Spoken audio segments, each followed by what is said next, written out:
이제 한번 시작해 보겠습니다. 목차는 오늘 준비한 게 이렇게 세 개입니다. 첫 번째가 배정세법 주요사항이고, 두 번째가 월급날 시스템 이용법, 그리고 세 번째가 가장 많이 물어보는 질문을 이렇게 모아봤는데요. 제가 가장 많이 신경 쓰고 가장 좀 약간 많은 시간을 할애한 게 바로 가운데 있는 월급날 시스템 이용법입니다. 아마 저 파트가 오늘 설명한 것 중에서 제일 길 것 같아요. 일단 배정세법 주요사항 시작을 할 건데요. 그리고 배정세법은 제가 사실은 연말정산 실무자인 동시에 개발자이기도 한데요. 국세청에서 운영하는 그 연말정산 개발자 간담회 그런 데를 다녀와갖고 거기에서 국세청 직원이 여러 가지 설명해준 그 배정세법 중에서 좀 직접적으로 영향이 있을 것 같은 것들만 제가 모아갖고 한번 간추려서 갖고 와봤어요. 다시 말해서 이번 시간에는 연말정산 리마인드를 가볍고 빠르게 기초적인 것들 한번 정리를 하고, 그 다음에 국세청에서 알려준 배정세법 같은 것들 제가 간추려한 것들 보시면 되겠습니다. 먼저 연말정산 리마인드 같이 한번 해보실게요. 가장 첫 번째 거는 연말정산 대상자가 누구인가입니다. 두 가지 요건이 있습니다. 두 가지 요건을 다 충족해야 되고요. 첫 번째가 연말 재직 중이면서 귀속연도에 근로소득을 받은 적이 있는 사람, 두 가지 요건 전부 다 충족해야 되는 거고요. 당연히 사업소득으로 받는 것도 연말정산 대상자가 되는 경우가 있기는 합니다. 야쿠르트 아줌마, 녹즙 배달 아저씨, 그리고 보험 판매원, 방문 보험 판매원, 이렇게 세 가지만 빼고는 전부 다 근로소득을 받은 적이 있는 사람, 그리고 연말 재직 중, 이런 요건이 있고요. 당연히 중도 퇴사한 경우 안 되고 그 외의 소득도 안 됩니다. 이렇게 두 가지 요건 둘 다 충족해야 되는 거고요. 연말정산의 기본 흐름표입니다. 한 10초 정도 훑어보시겠어요? 아마 다 아시는 내용일 거예요. 결국 결정세액을 구하는 과정인 거죠. 결정세액 다들 아시다시피 결정된 세금, 최종적으로 내야 되는 세금인 거겠죠. 총급에서 소득공제 받은 다음에 과세표준 나오면은 과세표준에다가 기본세액을 곱한 다음에 거기서 나오는 산출세액에다가 세액공제하면 나오는 게 결정세액, 이렇게 보시면 되는데 간추려서 표현하면 이렇게 되겠습니다. 총급에서 소득공제 받으면 과세표준 나오고, 과세표준에서 기본세액 곱하면 산출세액 나오고, 거기서 세액공제 받으면 결정세액 나온다는 거 간추려서 표현하면 이거였죠. 소득공제하고 세액공제는 제가 계속 좀 많이 얘기할 것 같으니까 기본세율 한 번만 더 말씀드리자면요. 이런 표를 보고 따라가게 되어 있었던 기억 잘 아시죠? 근데 제일 중요한 건 누진세라는 겁니다. 가끔 모르시는 분이 계시는 것 같아서 제가 한번 더 설명을 드리자면요. 가령 과세표준이 8천만 원인 사람이 있다고 하겠습니다. 가령 총급여가 한 1억 얼마쯤 되는데 어떻게 소득공제를 많이 받아갖고 과세표준이 8천만 원이 있다고 하겠습니다. 그러면은 여기 5천만 원에서 8,800만 원 이하, 8천만 원에다가 24%를 통째로 곱하는 게 아니고 누진세라고 했으니까 1,400 곱하기 6%하고 5천만 원 빼기 1,400, 3,600에다 15% 곱하고 8,000 빼기 5,000 해갖고 3,000에다가 24% 곱한 거, 그거 다 더하시는 거가 이런 식으로 나오겠죠? 이런 식으로 8천만 원에다가 통으로 24% 곱하는 게 아니라는 거, 그렇게 알아주시면 되겠습니다. 누진세라는 거 기억해 주셔야 됩니다. 시작 개념어인데요. 결정세액이 결정된 세금이라는 거 이렇게 아시면 될 것 같고, 기납부세액의 기가 한자로 이미 기입니다. 기성세대, 이미 이룬 세대라는 뜻이죠. 기혼자, 이미 결혼한 자라는 뜻이죠. 이 기도 마찬가지로 이미 기인데 이미 납부한 세금, 원천징수된 세금이라는 뜻이겠죠. 어렵지 않습니다. 전직장의 결정세액이 곧 원천징수 영수인 기납부세액이라는 말이 있는데, 이건 제가 뒤에 가고 몇 번 더 설명드리겠습니다. 어쨌든 결정세액이랑 기납부세액을 충돌시켜갖고 차감징수세액이라는 게 나오는데, 양수가 나오면 그 금액만큼 징수, 음수가 나오면 그 금액만큼 환급, 다 기억나실 거라고 믿고 있습니다. 자, 소득공제 항목이 전체가 이렇게 되는데, 그 중에서 저희가 볼 거는 이 정도만 볼 겁니다. 전체 다 보기에는 너무 시간이 아깝고요. 왜냐하면 이런 친구들은 쉽게 보기가 좀 어렵습니다. 약간 전설의 포켓몬 같은 존재라서 실제로 보는데 좀 어렵고요. 어쨌든 이 파트만 같이 빨리 보도록 하겠습니다. 소득공제 항목 하나당 1분 안 넘기려고 노력할 겁니다. 첫 번째는 근로소득공제죠. 일종의 필요경비인데 저는 국가 입장에서 어느 정도 서비스 해주는 거라고 생각을 하고 있습니다. 저희가 출퇴근할 때라든가 그때 드는 교통비 있잖아요. 아니면 업무에 필요한 재반 지식을 쌓아내는데 필요한 이제 비용들, 그런 것들을 국가 입장에서 어느 정도 공제해준다라고 해서 근로소득 공제라고 하는데요. 총급여가 같으면 당연히 근로소득 공제도 같고요. 제일 제가 이거 설명할 때 포인트로 잡는 거는 이거 헷갈리지 말라고 많이 말씀을 드려요. 나중에 공제 한도 나올 때 근로소득 금액이라는 말 되게 많이 나오는데, 총급여에서 근로소득 공제, 다시 말해서 이 표에 있는 이 금액을 뺀 게 근로소득 금액이지 근로소득 금액이 얘가 아니거든요. 다시 말씀드릴게요. 총금액에서 여기 있는 이 근로소득 공제 금액을 뺀 거에 근로소득 금액이지 여기 있는 이 내용이 근로소득 금액이 아닙니다. 그러니까 편하게 외우는 방법이 저도 어떤 회계사분한테 배운 건데요. 여기서 세법에서 말하는 금액이라는 게 필요 경비를 뺐다라는 뜻이라고 하더라고요. 금액이라는 게 필요 경비를 뺐다라는 뜻이라고 하더라고요. 좀 이따가 나올 소득 금액하고도 바로 연결되는 내용입니다. 넘어갈게요. 인적공제, 소득공제의 끝이라고 할 수 있습니다. 부양가족에 대한 생계 부담을 고려한 공제 이렇게 보시면 되는데 핵심은 부양입니다. 진짜 말 그대로 부양해야 할 만한 가족에 대해서 받을 수 있는 공제인데요. 돈을 잘 벌고 있으면 당연히 부양가족이 아니겠죠? 그렇죠? 내가 부양하는 게 아닌 거니까. 그래서 당연히 소득 요건이 가장 빡셉니다. 그리고 나이 요건, 돈을 잘 벌 수 있는 나이는 안 되겠죠? 21세부터 60세까지 돈을 잘 벌 수 있는 나이면은 나이 요건이 안 맞습니다. 배우자 빼고요. 그리고 생계 요건 같은 경우에는 다들 아실 테지만은 굉장히 유명무실합니다. 실제로 존재는 하지만 형제자매 말고는 거의 적용이 되지 않아요. 그나마 직계존속이 있긴 한데 직계존속도 주거 형편에 따른 별거 인정이라는 조항이 있기 때문에 등본에 같이 딸려있지 않아도 생계 요건은 많이 유명무실합니다. 어쨌든 이렇게 보시면 될 것 같고 아까 제가 여기 근로소득공제 말씀드리면서 이 금액이 붙어있으면 필요경비를 뺀 금액이라 했잖아요. 여기 있는 소득금액도 마찬가지입니다. 소득금액 100만 원 이하라는 것은 필요경비를 뺐다는 말인데 가령 사업소득이 있는 배우자가 있다고 했습니다. 그러니까 사업하는 배우자예요. 사업하는 배우자가 사업하다가 적자가 났다고 하겠습니다. 그러니까 다시 말해서 매출보다 그만큼 필요경비가 많이 나온 거겠죠? 그렇죠? 그만큼 뺀 거니까 당연히 그 사람은 소득 요건을 충족한다고 볼 수 있는 겁니다. 이해 가시죠? 네, 그리고 소득금액 100만 원 사례는 제가 이런 식으로 정리해놨는데 아까 말씀드린 경우는 뭐 사업소득, 뭐 별소리 발생한 경우 이런 것들인데 제가 지금 다 읽지는 않겠습니다. 메일로 내용들 한번 보내드렸으니까 필요하신 분들은 참고하시면 될 것 같고요. 공제 대상 부양가족의 범위는 이렇게 되어 있는데 1년에 한 5번 정도 질문 받는 것 같긴 하거든요. 어떤 거 많이 질문 받냐면은 사위랑 며느리가 공제가 되냐에 대한 질문 되게 많이 받는데 안 됩니다. 사위랑 며느리는 안 되고요. 대신에 이제 시어머니 쪽은 됩니다. 이런 쪽 많이 헷갈리시니까 여기에 대해서 헷갈리지 않으시면 좋겠습니다. 네, 그리고 다음은 추가 공제인데 아까 말씀드린 인적공제가 기본공제 내용이었죠. 기본공제. 기본공제의 기본이 숨만 쉬고 있어도 아무것도 안 해도 받을 수 있는 공제라는 뜻입니다. 근데 추가 공제는요. 그 인적공제의 기본공제를 받고 있는 사람 중에서 특정 요건을 충족을 하면은 그만큼 공제 금액이 커진다라는 거고 경로우도 공제 70세 이상만 넘어가면 받을 수 있는 공제 장애인 공제는 종류가 3가지가 있는데 바로 뒤에 설명드릴게요. 분화자 공제, 한부모 가족 공제 이렇게 있는데 분화자 공제 같은 경우에는 근로소득 금액이 3천만 원 이하라고 되어 있는데 총급여만 치면은 4,100만 원 정도 될 겁니다. 어쨌든 이런 근로자 중에서 배우자가 있는 여성 근로자 혹은 배우자가 없어도 기본 공제 신청한 부양가족이 있는 세대주인 경우 이런 경우에 분화자 공제 50만 원 받을 수 있고 만약에 한부모 가족 공제하고 겹친다라고 하면은 한부모 가족 공제만 받을 수가 있습니다. 이렇게 두 개 겹치면은 얘만 한부모 가족 공제만 공제가 된다 이렇게 보시면 될 것 같고요. 장애인 공제는 세법상 장애인이 우리가 아는 장애인이랑 좀 다르죠? 아실 거라 믿습니다. 첫 번째 장애인은 우리가 아는 복지법상 장애인이고 두 번째는 국가유공자고 세 번째는 항시 치료를 요하는 중증 환자입니다. 이 중에서 가장 중요한 건 세 번째죠. 항시 치료를 요하는 중증 환자. 첫 번째랑 두 번째 같은 경우에는 국가에서 인증을 대신해줍니다. 증빙이 굉장히 간단해요. 읍면 주민센터 국가보험처 가고 그냥 떼면 되는 건데 세 번째 항시 치료를 요하는 중증 환자는 그 의료기관이 직접 증빙을 해줘야 됩니다. 그래서 이게 조금 더 많이 공제가 빡세다. 저희도 증빙서를 받을 때 이거 받을 때 좀 많이 주의하는 편입니다. 실제로. 자, 다음 거 보겠습니다. 그리고 연금, 건강, 보험료인데 4대 보험료 말씀드린 거죠. 4대 보험료 중에서 산재보험 같은 경우는 회사가 전부 다 내주니까 공제받을 수 없는 거고요.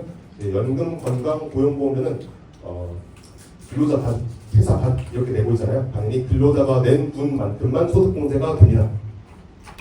주택임차 차입금, 원리금 상한액인데 전월세 보증금 말씀드리는 거죠.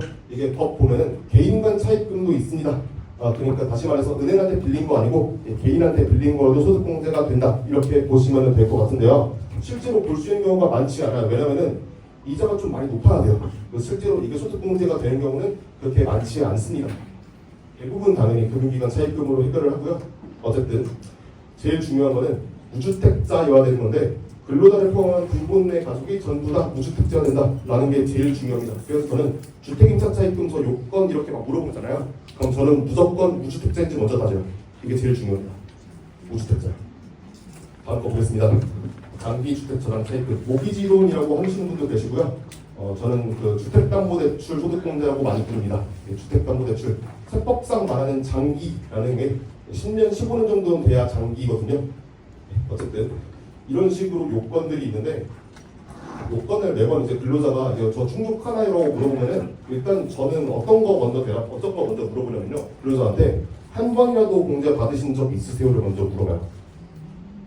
장기주택 저당 차입금은 한 번이라도 소득공제를 받은 적이 있으면은 그 다음부터는 1주택 요건만 보면 되거든요. 연말 기준 1주택만 만족하고 있으면은 기준 시가가 넘어갔어도 그 전에 한 번이라도 받은 적이 있으면은 계속해서 소득공제를 받을 수가 있는 겁니다. 그래서 핵심은 한 번이라도 공제 요건을 다 채웠으면은 1주택자라는 조건 하에 계속 소득공제를 받을 수가 있다. 이 부분이 핵심입니다. 근로자들이 가장 많이 헷갈려하는 부분이고 솔직히 근로자들이 인터넷 찾아봐서 뭐 잘 하는 것 같지는 않더라고요. 그래서 저희도 답변할 때 미리 이런 식으로 매뉴얼을 만들어 두곤 합니다. 근데 만약에 이번에 처음 받는 건데요 라고 한다면 당연히 이런 것들 하나씩 따지시면 되겠죠. 자, 다음은 주택마련저축 공제입니다. 실제로 청약저축 관련된 거죠. 이렇게 세 가지가 있는데 우리가 늘 알고 있는 친구는 이게 두 번째 겁니다. 주택청약종합저축. 세 번째 거 근로자 주택마련저축은 저도 거의 본 적이 없는데요. 첫 번째 거인 청약저축은 얼추 대기업 기준으로 한 10명 정도 있는 것 같아요. 나머지는 전부 다 있으면 주택청약종합저축이고요. 청약저축은 실제로 저도 뭐 큰 회사 가나 몇 개 있지 실제로 저는 별로 못 본 것 같습니다. 어쨌든 이런 식으로 존재는 한다 이렇게 보시면 될 것 같고요. 올해였던 것 같아요. 청약저축을 주택청약종합저축으로 바꿀 수 있는 법이 나온 게 아마 올해였던 것 같거든요. 아마 그래서 많이들 저쪽으로 많이 넘어왔을 것이다 이렇게 보시면 될 것 같고요. 다음은 신용카드 등 소득공제인데 핵심은 등입니다. 등. 저는 개인적으로 이름 잘못 만들었다고 생각합니다. 왜냐하면 신용카드, 직불카드 그리고 현금영수 이렇게 세 가지 있는데 이름을 신용카드라고 붙여놨거든요. 신용카드가 공제율이 가장 낮아요. 예, 그래서 저는 신용카드 공제라고 하는 게 좀 기분이 좀 이상합니다. 실제로는 이름 다르게 부르는 게 맞지 않나 이렇게 생각하는데 물론 연말정산은 주로 이제 신용카드가 있는 근로자들이 많이들 약간 하시다 보니까 신용카드가 이렇게 신용카드가 이름 붙은 것 같긴 한데요. 어쨌든 유념하셔야 될 게 가끔 그런 근로자가 있을 거예요. 그 헬스장 소득공제 된다는데요? 라고 하는데 그게 헬스장 소득공제라는 소득공제가 있는 게 아니고요. 이거 말하는 거예요. 이거 여기서 뭐 도서관을 꼬이는 거 있잖아요. 가끔 뭐 영화관 소득공제가 되나요? 물어보시는 분 계시거든요. 이거 말하는 겁니다. 도서공연. 네. 뉴스 같은 거 보시면은 어떤 소득공제 말하는데 거의 대부분 여기 껴있는 거고요. 공과금 현금 영수증 핵사유라고 한다면은 뭐 그것도 약간 여기 포함되는 내용인 거겠죠. 실제로 공과금은 당연히 여기 소득공제 내용 안 됩니다. 어쨌든 이렇게 알아두시면은 될 것 같고요. 총급여 25% 넘어가는 분부터 소득공제가 된다 이렇게 보시면 될 것 같습니다. 한 가지 더 말씀드리자면요. 신용카드 소득공제가 그런 분들이 되게 많아요. 나 신용카드 1억 넘게 썼는데 왜 소득공제 이거밖에 안 되라고 하는데 신용카드가 생각보다 소득공제가 굉장히 한도가 적어요. 예. 그래서 그것 때문에 많은 근로자분들이 약간 자기 쓴 거에 비해서 많이 소득공제 못 받는다 이렇게 생각하시는 것 같더라고요. 다음은 투자조합 출자 등입니다. 근로자가 투자조합에다가 출자를 했는데 그 투자조합이 벤처기업 혹은 그 유사한 기업에다가 투자를 하면은 근로자가 소득공제를 받을 수 있다 이렇게 보시면 될 것 같고요. 꼭 투자조합에 출자한 게 아니더라도 근로자가 직접 벤처기업에 투자한 것도 소득공제가 됩니다. 그리고 세액공제 항목이 이렇게 있는데요. 전부 다 볼 건 아니고요. 외국납부세, 주택 자금 차입금 이런 것들은 빼서 볼 겁니다. 이런 세액공제도 좀 더 뒤로 빼서 볼 거고요. 납세조업도 뒤로 빼서 저 납세조업은 아예 안 볼 거거든요.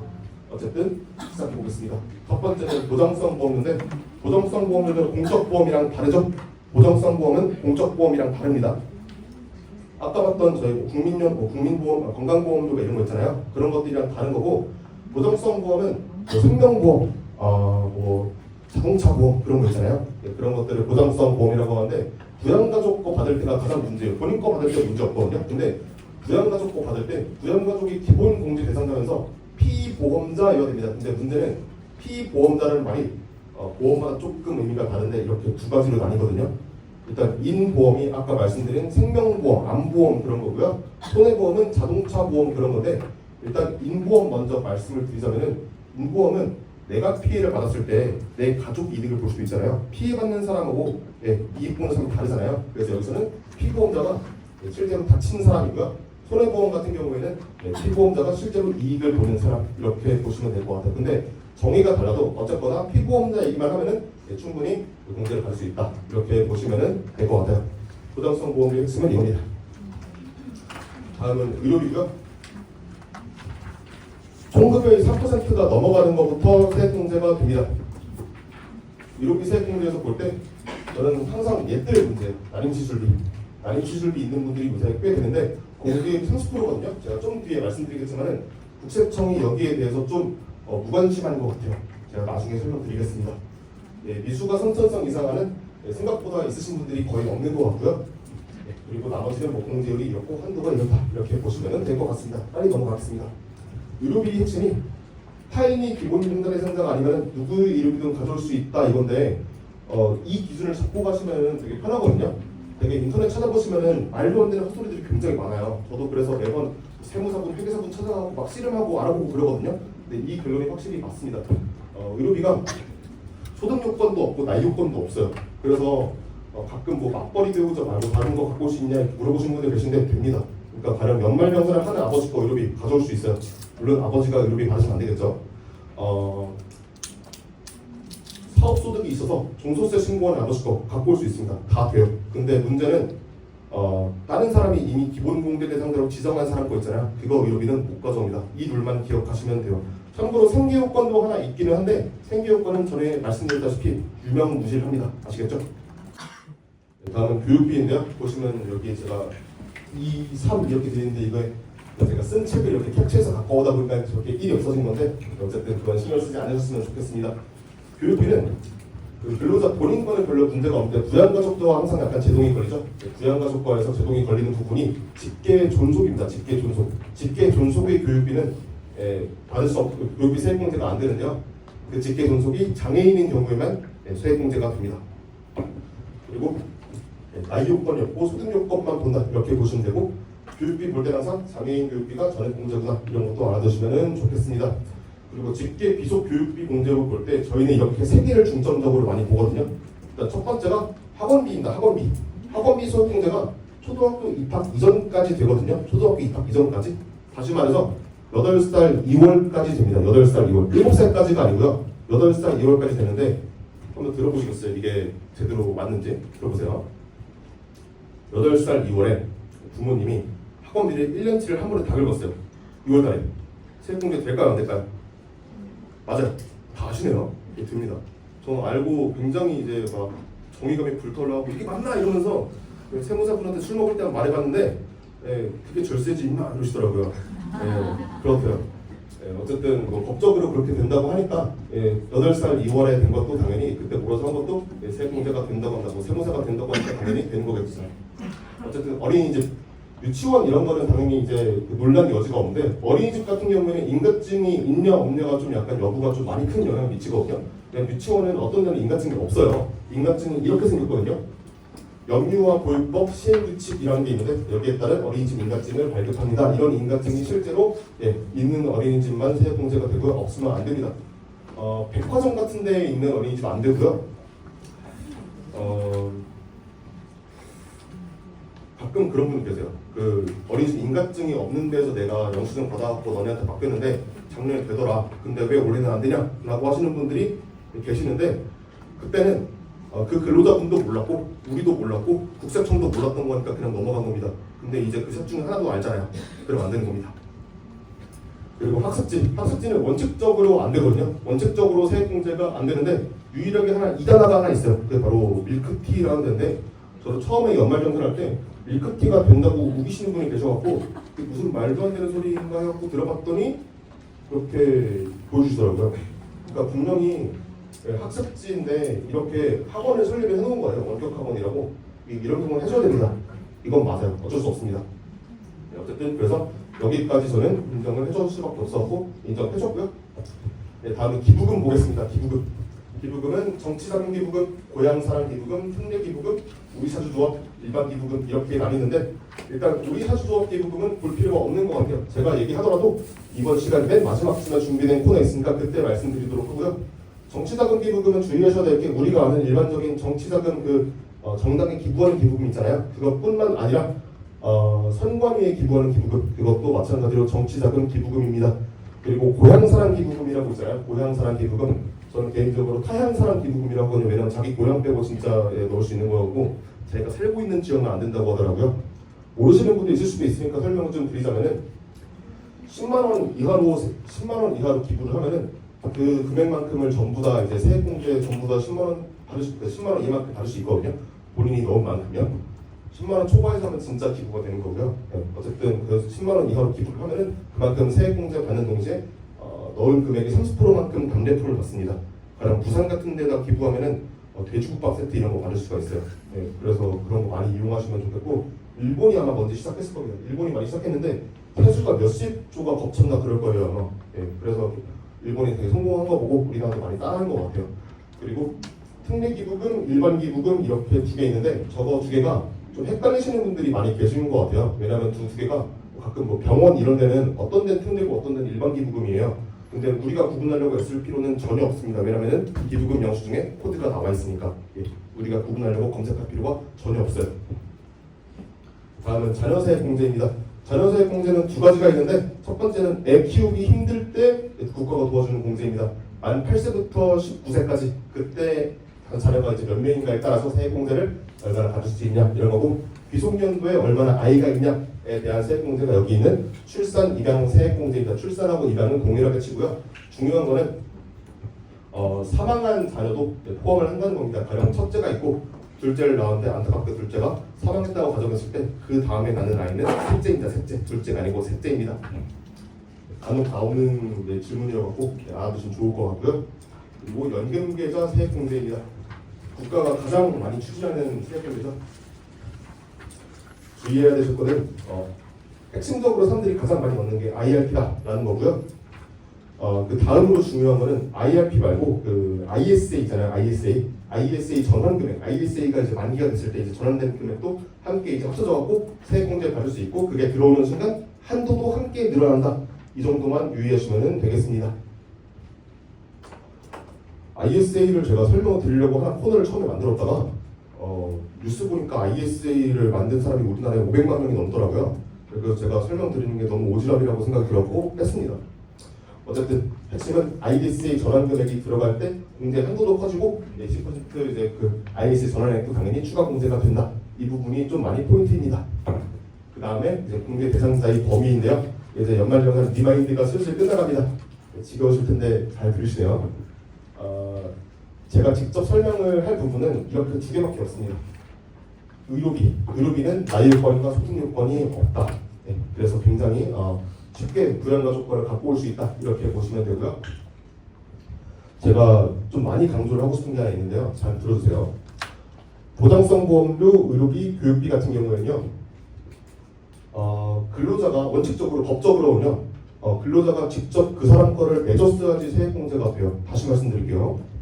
보장성 보험료, 의료비, 교육비는 원칙적으로 법적으로 근로자가 대신 그 사람 거를 내줬어야지 되거든요. 근데 실제로 우리 연말정산할 때 안 그러잖아요. 그렇죠? 그러니까 부모님 거 의료비, 과연 부모님이 뭐 병원 갔다 오셨는데 그 의료비를 부모님이 직접 긁으셨을 거잖아요. 직접 본인 돈으로요. 부모님 돈으로. 근데 우리가 부모님 거 세액공제를 그대로 받아올 수가 있잖아요. 그렇죠? 법하고 좀 어긋나긴 하는데 이거는 뭐 때문에 그런 거냐면은 연말정산이 2천만 명이 한꺼번에 하거든요. 그래서 국세청이 일일이 다 확인을 못해요. 그래서 다 넘어가 주는 겁니다. 이해가시죠? 그래서 여기서 내가 강조를 하고 싶은 포인트는 뭐냐면은 경정 청구할 때 조심하시라고요. 이거 경정 청구할 때 올리시면 걸려요. 네, 국세청이 물고 늘어집니다. 그래서 가끔 어떤 근로자분이 이번 거 추가세를 올리려고 하는데 그냥 귀찮아오고 그냥 아버지 거 의료비 그냥 일단 경정 청구하는 기간에 제가 올릴게요라고 하면은 걸릴 가능성이 너무너무 높아요. 그러니까 그거는 자제시켜 주시고 가급적이면 연말정산 기간 안에 끝내주시는 게 가장 좋아요. 아시겠죠? 이제 리마인드 끝났습니다. 네. 이제 국세청에서 이제 설명해준 내용들을 좀 약간 제가 좀 약간 좀 모아갖고 좀 설명을 드리려고 하는데요. 제가 쓴 표현이 아니고 국세청이 쓴 표현입니다. 간소화 서비스 전면 개편. 저는 처음에 전면 개편이라고 하고 우와 진짜 다 바꿨구나.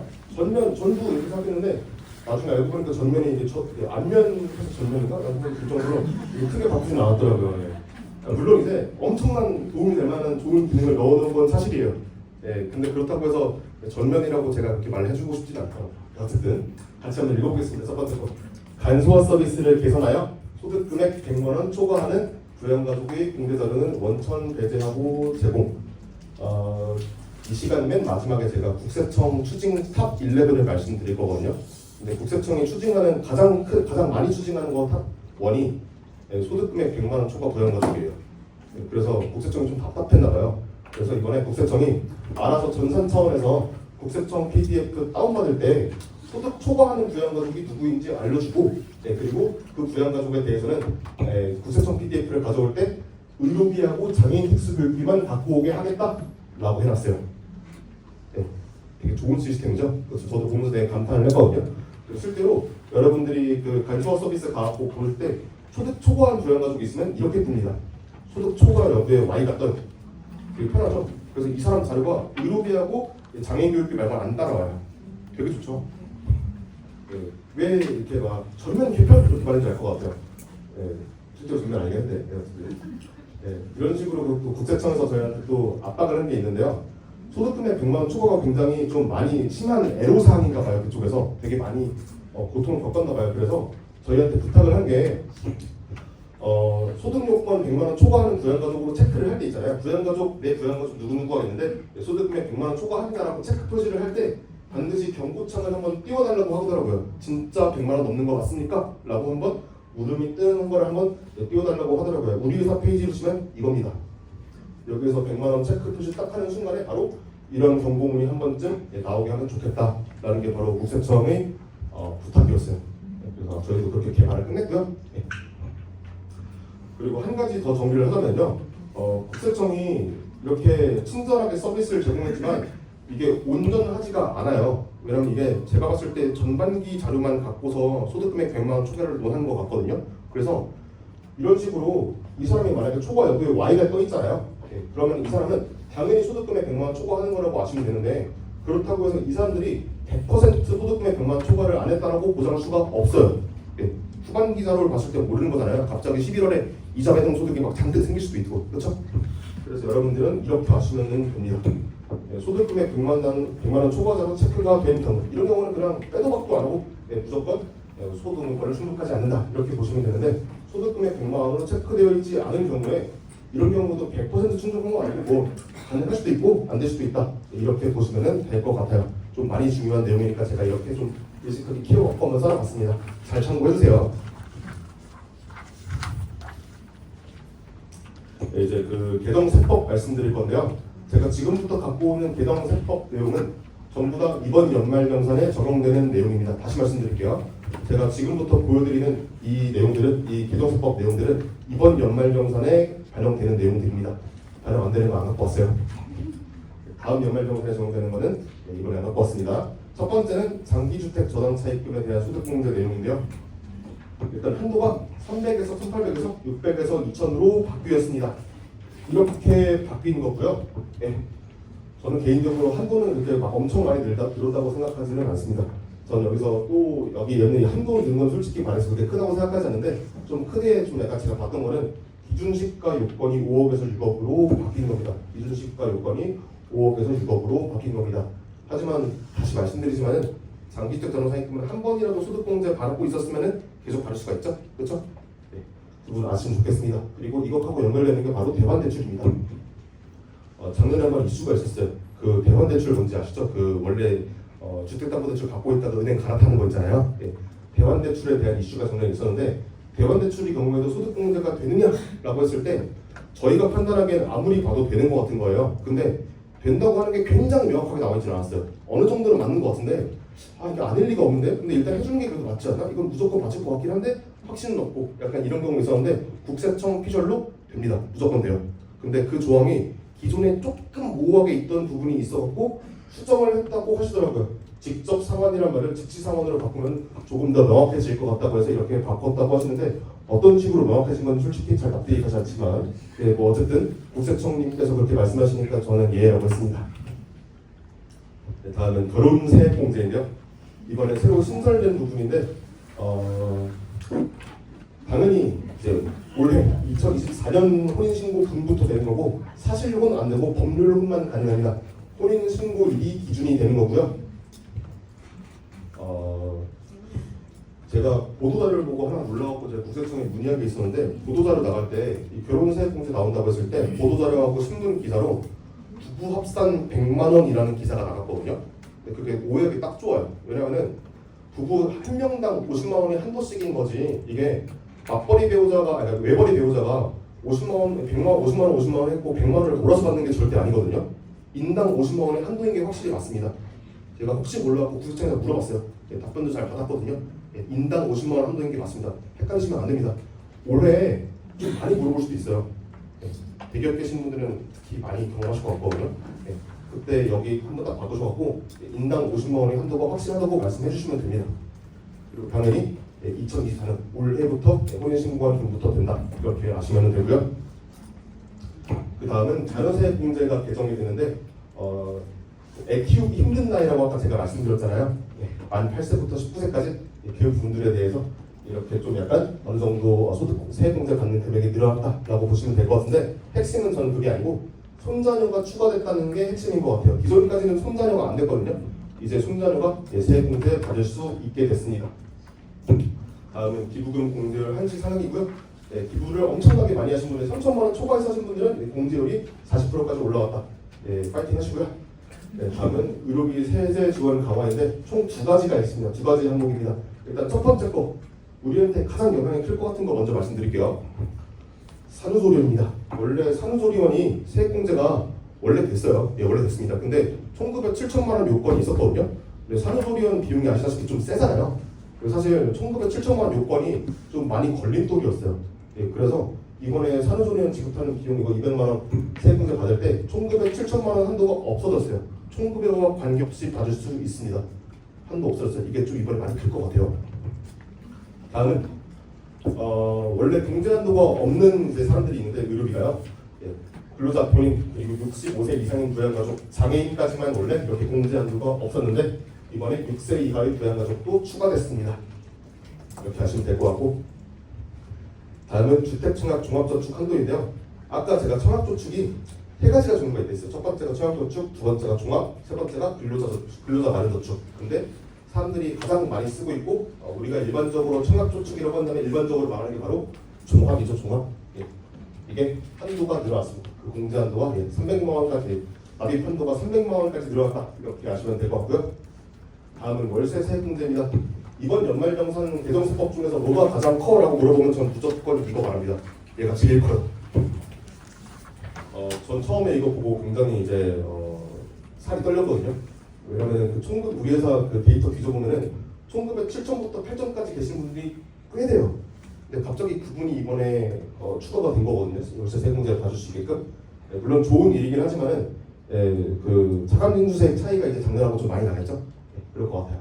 그리고 공제 한도도 750이었다가 1000만 원으로 바뀌었는데 아시겠지만은 세액공제이기 때문에 공제 한도가 750에서 1000으로 바뀐 거는 좀 많이 큰 겁니다. 그렇죠? 어쨌든 이렇게 두 가지가 1900 요건 바뀌었고 공제 한도 바뀌었고 이렇게 두 가지가 있는데 좀 많이 클 것 같아서 좀 많이 겁난다, 두렵다 이렇게 말씀드리고요. 다음은 신용카드 소비 중과분인데 이번에 새로 신설됐다라고 얘네가 주장을 하지만 실제로 신설은 아닌 거 아시죠? 재작년에 있던 겁니다. 원래 있던 건데 이번에 다시 부활을 시킨 거고요. 신용카드 소득공제가 공제 한도가 기본 한도가 있고 추가 한도가 있죠. 1907천만 원 이하자는 이제 300만 원, 뭐 이상자는 250만 원 이렇게 기본 한도가 있는데 추가 한도가 도서공연이 있으면 도서공연 100만 원, 전통시장 100만 원, 뭐 대중교통 100만 원 이런 식으로 한도가 있는데 또 100만 원 추가해 준 겁니다. 그게 바로 소득 중과분, 소비 중과분, 작년에 비해서 돈을 얼마나 더 많이 썼는가 그걸 보고서 100만 원 더 공제 한도가 생겼다 이렇게 보시면 됩니다. 기본 한도 말고 추가 한도가 100만 원 더 추가되었구나 라고 생각하시면 되겠습니다. 시스템 이용법 같이 볼 건데요. 준비를 어떻게 할까 고민을 굉장히 많이 했는데 일단 이렇게 세 가지 시점을 준비했습니다. 첫 번째가 근로자 시점이고요. 두 번째가 인사 담당자 시점이고, 세 번째는 월급날 그 연말정산 담당자 시점으로 이렇게 준비를 했는데요. 파워포인트 중간중간에 글씨가 있긴 한데 제가 드리는 말씀에 더 집중하시는 게 도움이 많이 될 거예요. 그래서 제가 드리는 말씀에 많이 집중하시는 게 훨씬 더 많이 도움 될 거니까 참고해 주시면 되고요. 같이 근로자 시점부터 먼저 한번 천천히 시작해 보겠습니다. 일단 연말정산 간소화 자료가 나오는 날짜가 1월 15일이죠. 1월 15일. 1월 15일이 되면 근로자가 이렇게 왼쪽에 있는 것처럼 이렇게 메일을 받습니다. 메일도 받고 카카오톡도 받고요. 어쨌든 주로 근로자들이 메일로 들어오는데, 이 메일로 들어왔을 때 저 연말정산 스타트를 누르시면은 이런 식으로 로그인할 수 있는 항목이 뜨고요. 비밀번호 입력하면은 이런 식으로 비밀번호 변경해달라는 이렇게 문구가 뜹니다. 1년에 한 번 하는 연말정산이니까 당연히 비밀번호 변경 문구가 뜨는 게 정상이고요. 비밀번호 변경을 무사히 마치면은 이런 식으로 연말정산을 시작할 수 있는 페이지에 들어오게 됩니다. 많이들 보셨죠? 보시면은 이렇게 이 순서대로 진행을 해야 되는데, 전직장, 부양가족, 전자문서, 공제항목, 증빙서류, 결과조회 이런 식으로 진행을 순서대로 해주시는 게 가장 좋은데요. 중간에 순서를 한번 꼬은다고 하시더라도 어쩔 수 없이 약간 사정이 있어서 순서가 꼬인다고 하더라도 반드시 전직장 있는 분들은 전직장을 먼저 입력하신 다음에 그 다음 걸 입력해 주시는 게 맞습니다. 그 이유는 제가 조금 이따가 다시 설명드릴게요. 어쨌든 오른쪽 아래에 보시면은 이 학이 한 마리 있습니다. 저는 학이라고 생각했는데 디자이너가 두루미래요. 그 디자이너가 호랑이라고 하면 호랑이인 거고 뭐 그런 거겠죠? 어쨌든 그 학인지 두루미인지 호랑이인지 누르시면요, 이렇게 나옵니다. 이렇게 공제 요건이 궁금해요. 채팅 상담, 전화 상담 이렇게 있는데, 채팅 상담하고 전화 상담은 많이들 약간 아실 것 같으니까 제가 넘어가고요. 공제 요건이 궁금해요를 누르시면은 이런 식으로 공제 요건이 뜨는데, 이거 정리가 되게 잘 돼 있는 편이거든요. 제가 좀 이런 거 정리하는 거 되게 좋아해갖고 세세히 써 있어야 된다고 생각을 많이 하는 편인데 되게 잘 써놓은 것 같아요. 예외도 되게 많고. 근데 많은 근로자분들이 얘를 약간 좀 외면하시거든요. 그래서 그냥 한번 눌러보시면 되게 좋을 텐데 잘 안 눌러보셔갖고 많이 속상합니다. 이 친구가 이렇게 있다는 거, 호랑이 누르시면 뭐 있다는 거 아시면 될 것 같고요. 다음 이제 전직장 넘어왔습니다. 근로자가 제일 먼저 보게 되는 게 바로 전직장인데, 당연히 전직장이 없으면은 그냥 바로 넘어가시면은 됩니다. 전직장이 있으신 분만 전직장 추가 버튼 눌러갖고 전직장 추가하시면 되는 거고, 만약에 납세조업 있으신 분들은 납세조업 버튼 눌러갖고 추가하시면 되는데, 납세조업 있는 분들이 당연히 별로 없습니다. 일종근로소득 관련된 거다 보니까 주로 납세조업은 별로 없고요. 있으신 분들 물론 우리 회사 고객사에 좀 계시긴 합니다. 마저 할게요. 어쨌든 이렇게 전직장 추가 버튼 한번 누르면은 이런 식으로 경고 문구가 한번 뜨거든요. 경고 문구가 하나 뜨는데 우리 회사에서 경고 문구 뜨는 게 그렇게 많지가 않아요. 근데 그 중에서 제일 먼저 뜨는 경고문이자 제일 말이 많은 경고문이 바로 전직장입니다. 왜냐하면 근로자분들이 제일 많이 잘못 입력하는 게 바로 전직장인데, 전직장이 그리고 가산세도 굉장히 많이 나옵니다. 그러니까 우리 회사도 검토를 할 때 가장 많이 신경 쓰는 게 가산세고요. 제가 우리 회사가 전직장 많이 신경 쓴다는 거는 좀 이따가도 계속해서 제가 되풀이해서 설명드릴 테지만은, 어쨌거나 전직장이 가산세가 가장 많이 나오다 보니까 저희가 전직장 입력 제대로 해달라고 굉장히 많이 부탁합니다. 어느 정도로 전직장을 저희가 검토를 많이 하냐면은 9차, 10차 검토까지 있어요. 전직장은 진짜 두드러 팹니다, 저희가. 근데 문제는 이제 두드러 팰 때마다 계속 다른 게 나와요. 그래서 마지막까지 불어내면서, 그러니까 담당자들이 보통 이제 야근하거나 막 집 가서도 일하거나 그런데, 이제 그럴 때 보통 이유를 살펴보면 보통 전직장 때문이에요. 불안하니까. 혹시라도 무슨 일이 있을까봐. 어쨌든 체크 표시하고 넘어가면은 이렇게 입력을 할 수가 있는데요. 먼저 여기에다가 원천징 수령 수증 올리고, 그 다음에 여기 써져 있는 거에 맞게 금액을 입력해 주시면 되는데, 사람들이 가장 많이 이제 잘못 올리는 게 바로 결정세액 소득세랑 결정세액 지방소득세예요. 저렇게 두 개를 사람들이 가장 많이 잘못 쓰더라고요. 당연히 이제 10배 정도 차이가 나야 되는데 뻔뻔하게 같은 금액 쓰시는 분도 계시고요. 기납부세액 쓰시는 분들도 계시고, 굉장히 그렇습니다. 어쨌든 필수적인 부분들은 한 여기 정도까지 되고, 그리고 급여하고 상여를 따로 쓰셔야 되는데 좀만 더 내려가면 상여 탭이 있거든요. 어쨌든 뭐 상여까지 잘 입력을 하시면은 됩니다. 생각보다 많이들 잘못 입력하시는 부분이었고 저희도 많이 애를 먹고 있습니다. 실제로 전직장 원천징수 보시면 이렇게 생겼잖아요. 그 전직장인데도 불구하고 왜 주현이냐 이렇게 생각하시는 분들도 가끔 계십니다. 제가 왜 그런지 이유는 설명 안 드려도 되겠죠? 당연히 전직장 입장에서는 저희 이직하신 분이 어디로 간지 알 수도 없고 당연히 전직장에도 주현으로 되어 있는데 사람들이 오해하는데 이거 전직장 원천징수형 수증 원래 그렇다 이렇게 보시면 되고 전직장에서 원천징수형 수증 달라고 하면 무조건 주는 게 맞는데 폐업한 전직장에서 못 구한다 그러면은 나중에 홈택스에서 제공이 될 때까지 기다리다가 홈택스에서 제공되는 거 받아갖고 5월달에 확정 신고하는 게 맞습니다. 그리고 그 다음 전직장 입력을 했으면은 이렇게 부양가족 탭으로 넘어왔고요. 부양가족 탭에서 부양가족을 입력할 때 가장 중요한 걸 제가 강조드리자면은 무조건 주민등록번호입니다. 무조건 주민등록번호예요. 보통 문제가 어쩌고 있어요라고 오면은 저희는 주민등록번호부터 먼저 봐요. 그리고 설령 이름을 잘못 썼다고 하더라도 주민등록번호만 잘 맞으면은 국세청 PDF가 잘 반영이 됩니다. 주민등록번호가 제일 중요해요. 그리고 자녀세액공제 이런 거 있잖아요.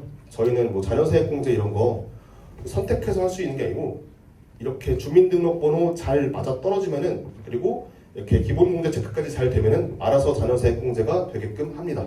알아서 돼요. 그리고 경로우대도 마찬가지입니다. 주민등록번호 앞자리 보고서 나이가 70세 이상이다 하면은 알아서 경로우대 체크가 됩니다. 알아서 돼요.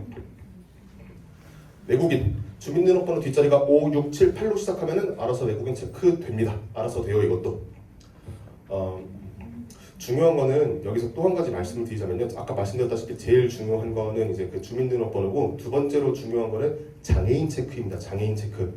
이거 장애인 체크를 하냐 안 하냐에 따라서 뒤에 가고 교육비, 의료비 이런 것이 열리는 게 다르거든요. 그래서 가령 어떤 분이 장애인 교육비 공제 받으려고 하는데 장애인 교육비는 공제 한도가 없으니까 장애인 교육비 받으려고 하는데 왜 너네 선택하는 교육비에서 선택하는 란에 장애인 교육비가 없냐라고 하는데 그분은 100% 확률로 여기는 거 장애인 체크 안 하신 거예요. 부양가족에서 장애인 체크를 해야지 열리는 게 맞습니다. 제가 두 가지 강조드렸거든요. 첫 번째는 주민등록번호 잘 입력해야 된다. 두 번째는 장애인 체크 잘 해야 된다. 이렇게 두 가지 알려드렸습니다. 어쨌든 그 다음 탭 넘어오면은 전자문서가 있는데요. 저희가 기존까지 어떻게 했는지 한번 설명을 드릴게요. 일단 전자문서는 당연히 국세청 PDF 연말정산 간소화 자료라고 하는 거를 업로드하는 거죠. 이 페이지에서 키포인트는 계속 근로자냐 중도 입사자냐의 문제입니다. 보시면은 1월부터 12월까지 전부 다 불이 켜져 있습니다. 그럼 이 사람은 계속 근로자고요. 하나라도 불이 꺼져 있으면은 중도 입사자고요. 이게 불이 켜져 있고 꺼져 있고의 기준은 하루라도 일을 했냐 안 했냐의 기준입니다. 하루라도 일했으면 불이 켜지는 거고요. 가령 7월 1일에 퇴사한 다음에 8월 31일에 입사한 사람도 계속 근로자가 될 수 있는 겁니다. 그리고 계속 근로자 같은 경우에는 통합 파일만 올리면 되고 중도 입사자 같은 경우에는 상세 파일까지 같이 올려야 된다. 두 개 다 올려야 된다. 이렇게 말씀드릴 수 있겠고요. 익숙하시죠? 국세청 PDF 다운받을 때는 이렇게 하시면 되는 거 기억하실 겁니다. 한 번에 내려받기 누르면은 통합 파일 다운받을 수 있고요. 그리고 상세 파일 다운받을 때는 하나씩 돋보기 눌러갖고 다운받으시면 될 겁니다. 근데 여기서 주의하셔야 될 점이 뭐냐면요. 상세 파일 다운받을 때 중도 입사자들이 많이 받잖아요. 그때 근무한 월만 체크해서 다운받아야 한다고 생각하시는 분들이 가끔 계시는 것 같은데 우리 회사 시스템 이용할 때 월급날 시스템 이용할 때는 무조건 전월 다 체크하셔야 됩니다. 월급날 시스템은 그래요. 참고로 경쟁사 거 제가 다 찾아봤는데 경쟁사는 다 일 한 달만 체크하더라고요. 우리 회사 시스템은 전부 다 체크하는 게 맞고요. 그 이유가 기부금 때문에 그런 것 같아요. 기부금 같은 경우에는 근무하지 않은 달 것도 세액공제 받을 수 있거든요. 체크한 다음에 다 받아가는 게 저희는 맞다고 생각합니다. 그 다음에는 저희가 이런 식으로 체크를 다 한 다음에 끝내는 게 원래 전자문서를 끝내는 방식이었는데요. 이번에 저희가 국세청 표현으로 하면은 전면 개편을 했거든요. 국세청식 표현입니다. 이번에 새로 개편된 화면인데 아직 베타 버전이라고 생각하시면 좋겠습니다. 아직 베타 버전이고 이번에 시행이 아마 저희가 쓸 거긴 한데 1월 15일 당일에는 트래픽 때문에 못 쓸 수도 있습니다. 어쨌든 설명드릴게요. 아까 전에 말씀드린 것처럼 국세청 PDF 올리는 방법은 여기 오른쪽에 보이시는 직접 파일을 올릴게요. 파일을 직접 올릴게요. 이렇게 누르면은 국세청 PDF 다운로드 받아갖고 그냥 여기에 올리면은 끝납니다. 이게 기존의 방식인 거죠. 근데 이번에 왼쪽에 국세청에 연동할게요 라는 예, 간편 인증 시스템이 붙었어요 이번에.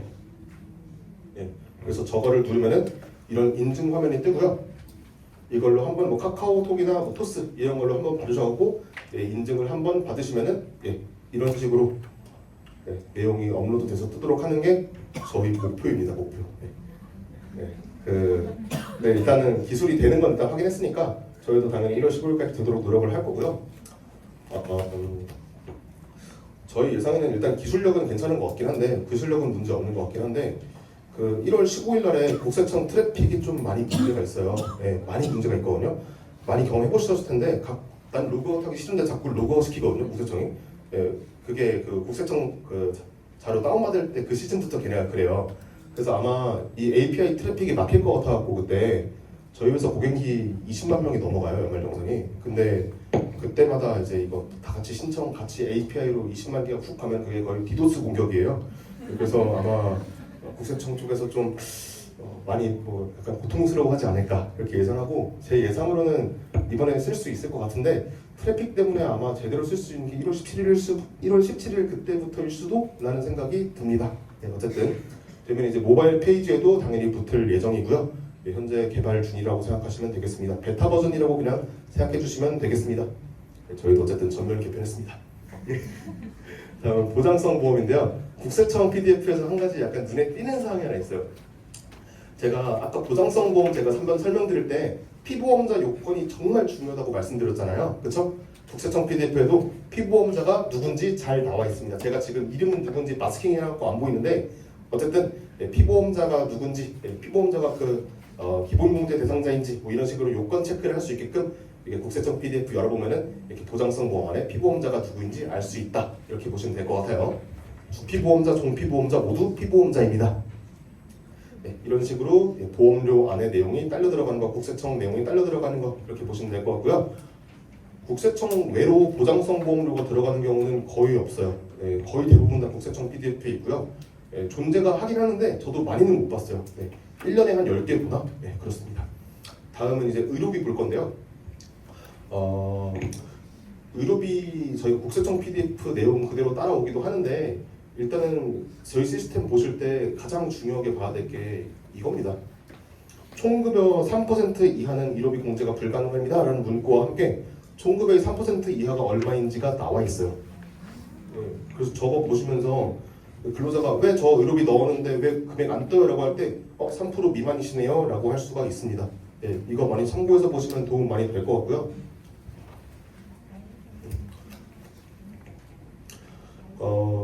참고로 근데 지금 여기 제가 이 샘플로 갖다 놓은 이 근로자 같은 경우에는 실제로 총급여가 좀 이거보다 많이 적어진다고 하더라도 의료비 세액공제를 못 받습니다. 왜냐면요. 보시면 이거 합계 보시면 한 410만 원 정도 되나? 네, 한 어쨌든 400만 원 좀 넘어가겠죠? 근데 사실 이 사람이 국세청 PDF 열어보니까 실손 의료보험금 실비금액 받은 게 있어요. 실비금액 받은 금액이 있으면 그만큼 의료비에서 당연히 차감됩니다. 예. 의료비가 그만큼 깎이는 거예요. 그렇죠? 당연히 실비보상 받은 금액이 국세청 PDF 안에 있다. 그러면은 예, 이렇게 우리 회사 시스템에도 여기 이렇게 박힙니다. 그러니까 확인하실 수가 있다는 말씀이고요. 가끔 국세청 외로 이렇게 의료비 넣으시는 분들 보시면은 어떤 영수증에서 어떤 거 입력해야 돼요? 이렇게 물어보시는 분들 계세요. 여기 있는 환자 부담 총액 아니고요. 소득공제 대상액 넣으시는 게 맞습니다. 반드시 소득공제 대상액 넣어줘야 되고요. 근데 이거는 굉장히 친절한 영수증이고 좀 싸가지 없는 영수증이 있어요. 이렇게 생겨먹은 친구인데 소득공제 대상액이라는 금액은 이제 어딜 찾아봐도 없고 이런 경우에는 납부한 금액을 쓰는 게 맞습니다. 전 처음에 환자 부담 총액인 줄 알고 따지다가 나중에 알고 보니까 진짜 11번 납부한 금액이 맞더라고요.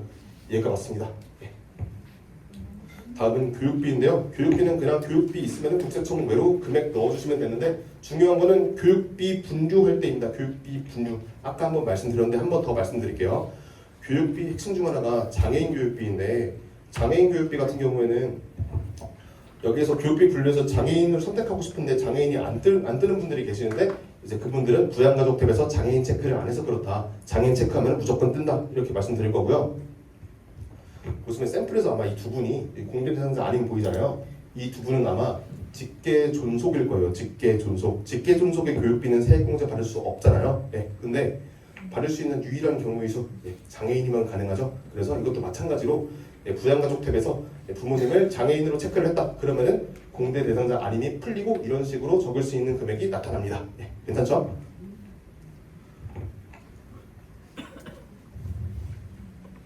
당연히 그 국세청 외 일반 이쪽에다가 많이 적으십니다. 국세청 외에 입력할 게 있으면요.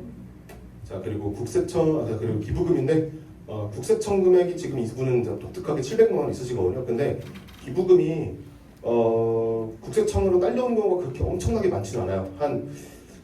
국세청 외가 한 8-90% 되고 나머지가 국세청 PDF에 딸려오는 그 정도라고 저는 보고 있거든요. 어쨌든 국세청으로 딸려온 금액이 있어갖고 이분은 당연히 안심하고 보면 될 것 같고 국세청 외 금액은 저희가 따로 검토를 해야 될 것 같아요. 이분이 입력하셨으면요. 특히 고향사랑 기부금, 정치자금 기부금은 국세청으로 많이 딸려옵니다.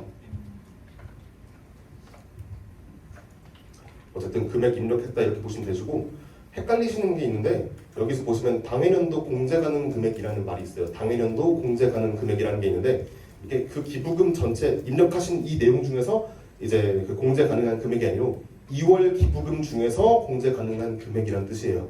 말이 조금 약간 오해가 있을 것 같아서 저희가 고칠 예정이긴 한데 어쨌든 여기 있는 당해년도 공제 가능 금액이 이번에 있는 기부금 중에서 공제 가능하단 말이 아니고 2월 기부금 중에서 공제 가능한 금액이다. 이렇게 보시면 될 것 같아요. 다음, 어쨌든 기부금 이런 식으로 국세청 PDF 있으면은 입력이 잘 되고요. 그 기부금 입력할 때 어디까지만 입력하시면 되냐면요. 그 영수증 보시고서 이렇게 쭉 입력을 하시다가 여기 금액 여기서 멈추시면 돼요. 전년도 공제역하고 2월 된 기부금 같은 경우에는 2월 기부금 있는 사람이 2월 기부금 명세서 갖고 왔을 때 금액, 전년도 공제액, 2월 된 기부금 이렇게 3개 맞춰갖고 입력하는 거고요. 2월 기부금 영수증 아니고 일반적인 영수증이면은 그냥 금액까지만 적으시면 됩니다. 기부장려금이 실제로 있는 사람은 거의 없고요. 넘어가겠습니다. 다음은 신용카드인데요. 신용카드도 의료비와 마찬가지로 이렇게 뜹니다. 급여의 25% 이하가 얼마인지 그런 식으로 뜨거든요. 이것도 마찬가지로 해당 사항 확인하시면 좋을 것 같고요.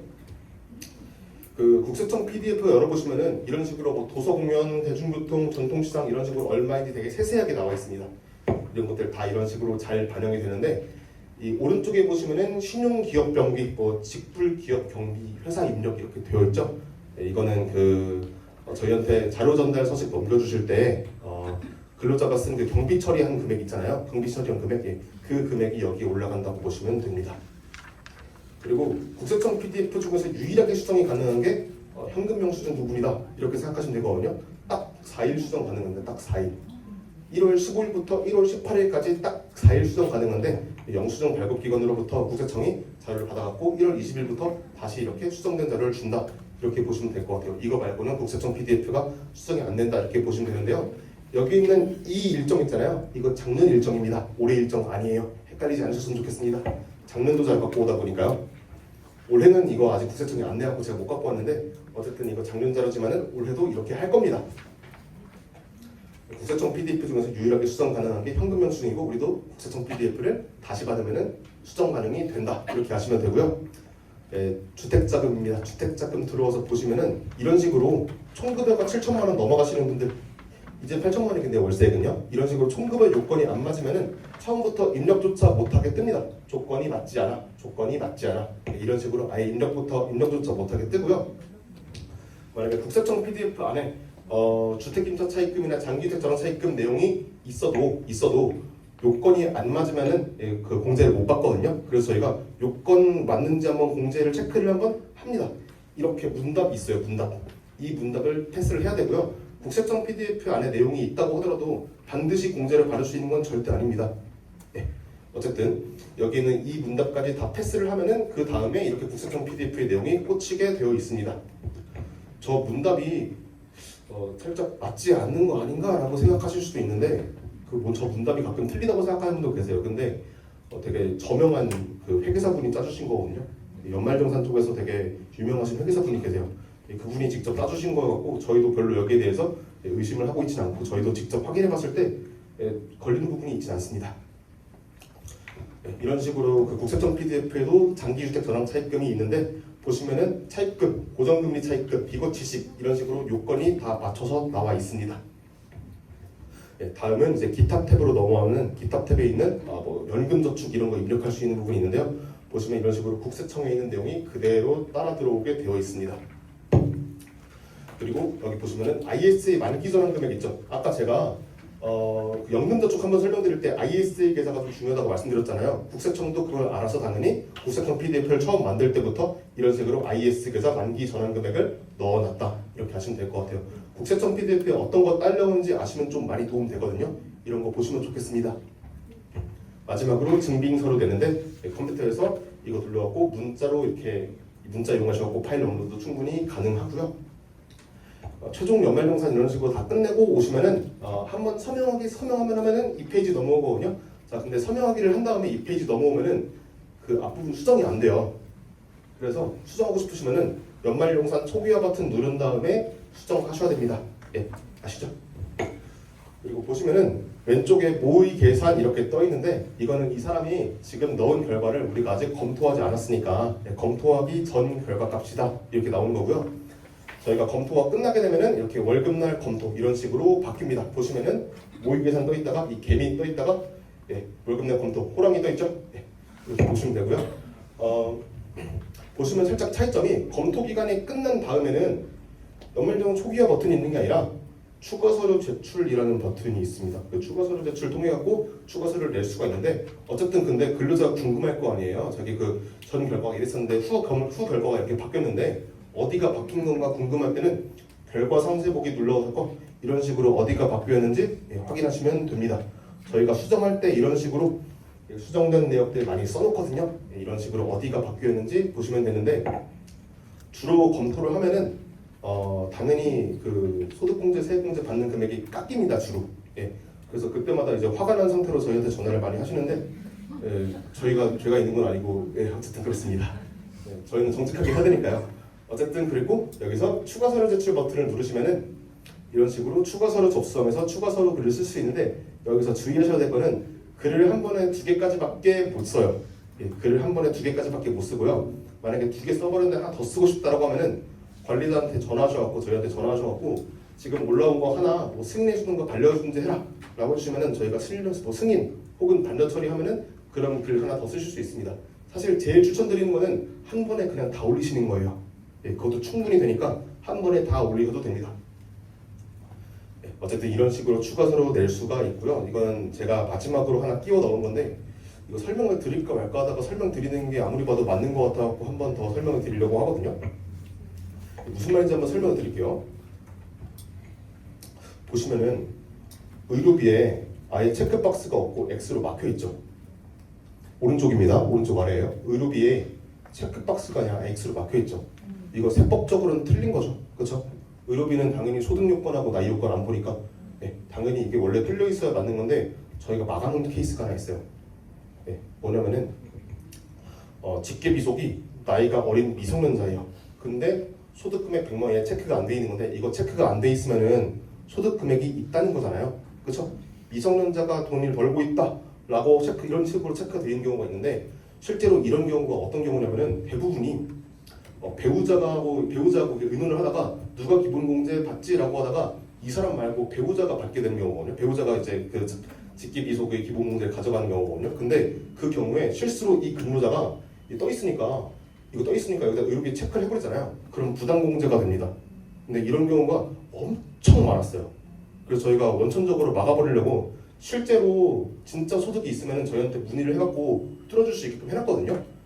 그래서 이것도 잘 참고하시면 좋겠습니다. 만약 근로자가 왜 이거 의료비 안 뚫려 있어? 라고 하면은 이 경우 확인하시면 끝납니다. 그리고 관리자한테 전화 한번 하시면은 저희가 바로 뚫어드릴 수가 있다. 이렇게 말씀드릴 수 있겠고요. 이제 인사 담당자 입장에서 어떻게 연말정산이 이루어지는가를 같이 한번 보겠습니다. 저도 이거 말고는 더 없겠다 싶을 정도로 많이 물어봤어요. 저희에서 직원들한테 이거 말고 인사 담당자 기능 더 있어? 있어? 진짜 있어? 진짜 없어? 뭐 이런 식으로 저도 따져봤는데 진짜 이거밖에 없대요. 어쨌든 한번 같이 보겠습니다. 일단은 첫 번째 거 연말정산 게시판이죠. 보시면 이 왼쪽에 있는 메뉴 자주 보셨을 겁니다. 인사 담당자 메뉴고요. 저기서 보시면 연말정산 게시판 나오는데 이 연말정산 게시판 누르셔갖고 이렇게 누르시면은 저희하고 이런 게시판에서 소통이 가능합니다. 그렇죠? 저희가 이런 식으로 글을 쓰곤 하는데 지금 보시는 이 샘플 내용 있죠? 이 내용이 저희가 매년 12월 말마다 연말마다 자료 전달 서식이라는 엑셀 파일과 함께 보냅니다. 네, 이 파일 엑셀 파일에 있는 내용들 받으셔갖고 입력에 필요한 내용들은 입력해갖고 저희한테 전달해 주시면 되는 거겠죠. 저희한테 급여하고 연말정산 둘 다 맡기는 고객사가 있고 연말정산만 맡기는 고객사가 있거든요. 일단은 급여하고 연말정산을 둘 다 맡기는 고객사 같은 경우에는 저희가 급여 자료를 갖고 있다 보니까 따로 급여를 주실 필요 없이 그냥 이렇게 자료 3개 간단하게만 주시면 되는데 이 3개마저도 없으면 아무것도 안 주시면 됩니다. 연말정산만 맡기는 고객사 같은 경우에는 이렇게 급여 자료를 포함해갖고 주시면 되는데 조금 길긴 합니다. 어쨌든 이렇게만 넘겨주시면은 인사 담당자 여러분들이 해주실 업무는 다 끝납니다. 필수적인 업무는 다 끝났어요. 그리고 몇 가지 좀 말씀드릴 게 있는데요. 그 외국인 단일 세율에 대해서 좀 약간 말씀을 드릴 게 있는데 외국인 단일 세율은 외국인이면 반드시 받아야 되는 게 아니죠. 예, 선택할 수 있는 겁니다. 선택할 수 있는 거고요. 총급여가 좀 많이 높은 분일수록 많이 유리한 건데 게시판 통해서 한번 문의하셔도 좋습니다. 저희한테 연말정산 게시판 통해 갖고 혹시 이번에 일반적으로 한번 근로 연말정산 한번 시켜보고 모의로 외국인 단일세를 적용한 거 한번 보여달라, 비교 한번 해달라 라고 저희한테 게시판을 요청해 주시면은 저희가 해드릴게요. 그거 비교하신 다음에 여러분들이 어떤 식으로 연말정산하는 게 더 이 사람한테 유리하겠다 이런 거 판단하셔도 좋습니다. 자, 그리고 일괄기부금 같은 경우에는 대부분 노조회비 이런 거밖에 없는 거 같더라고요. 그거 말고 진짜 회사 차원에서 기부를 한 경우는 보긴 했지만 그렇게 많지는 않은 거 같고요. 일괄 신용카드 공제액은 아까 저희 신용카드 볼 때 같이 봤었던 경비 처리 금액입니다. 근로자가 뭐 경비 처리한 금액 있잖아요. 그런 금액들 여기 입력해 주시면 됩니다. 나머지 거는 제가 일일이 읽지 않을 거고요. 엑셀 내용은 이런 식으로 생겼죠? 다들 보셨을 거라고 생각합니다. 조금 올드하긴 한데 그래도 어쨌든 있을 내용 다 있어갖고 힙합이라는 감성으로 잘 쓰고 있고요. 한 가지 말씀을 드리고 싶은 게 이 서식을 깨서 주시면 안 됩니다. 그러니까 서식을 유지해갖고 주셔야 되는데 갑자기 중간에 약간 흐흐흐 추가해야겠다 이러면서 막 이상한 거 추가하시는 분들 계시는데 저희가 많이 마음이 아파요. 저희가 어떤 걸 추가하시는지도 모르겠고 어떻게 반응할지도 모르겠어갖고 좀 많이 소통을 다시 해야 되거든요. 그래서 어쨌든 서식을 꼭 지켜서 주시면 좋겠다라는 거고요. 이거는 다들 아실 것 같긴 한데 혹시 해서 말씀드리는 건데요. 엑셀 파일에 셀 서식에서 텍스트로 이렇게 바꿔서 주셔야지 010 이런 식으로 했을 때 앞에 있는 공이 안 없어지고 남잖아요. 앞에 공 있을 때 반드시 꼭 지켜주시면 좋겠습니다. 주로 4번 이런 거 있을 때 그러더라고요. 어쨌든 그 다음은 개별 리포트 확인하는 거 가겠습니다. 인사 담당자가 연말정산 어떤 식으로 지금 뭐 됐고 어떤 식으로 그 사람의 원천 징수가 나왔는지 이런 것들 확인하는 페이지 같이 보겠는데요. 일단 이런 식으로 관리자 메뉴가 있는데 항상 이 메뉴가 모두 여러분들한테 모두 다 이렇게 보이지는 않고요. 권한에 따라서 다르게 보이고 개인마다 아마 좀 다르게 보일 건데요. 가장 많은 사람들이 이렇게 메뉴를 보시거든요. 이 중에서 주로 퇴사자 관리 들어가면은 이렇게 연말정산 리포트가 있습니다. 연말정산 리포트. 만약에 나는 그런 거만 안 보인다라고 하면은 따로 연말정산 리포트라는 메뉴가 숨어 있을 겁니다. 어쨌든 있어요. 이쪽 연말정산 리포트 들어가시면은 이런 식으로 나오는데 여기에서 왼쪽 위거든요. 왼쪽 위에서 이 마지막 귀속 연월을 13으로 조절해 준 다음에 검색하시면은 이런 식으로 뜹니다. 당연히 여기 있는 내용들은 저희 모의로 만든 페이지 아이디고요. 실제 고객사 페이지가 아닙니다. 어쨌든 원하는 근로자 표시하신 다음에 여기서 연말정산 영수증 들으시면은 원하는 데이터 보실 수 있을 겁니다.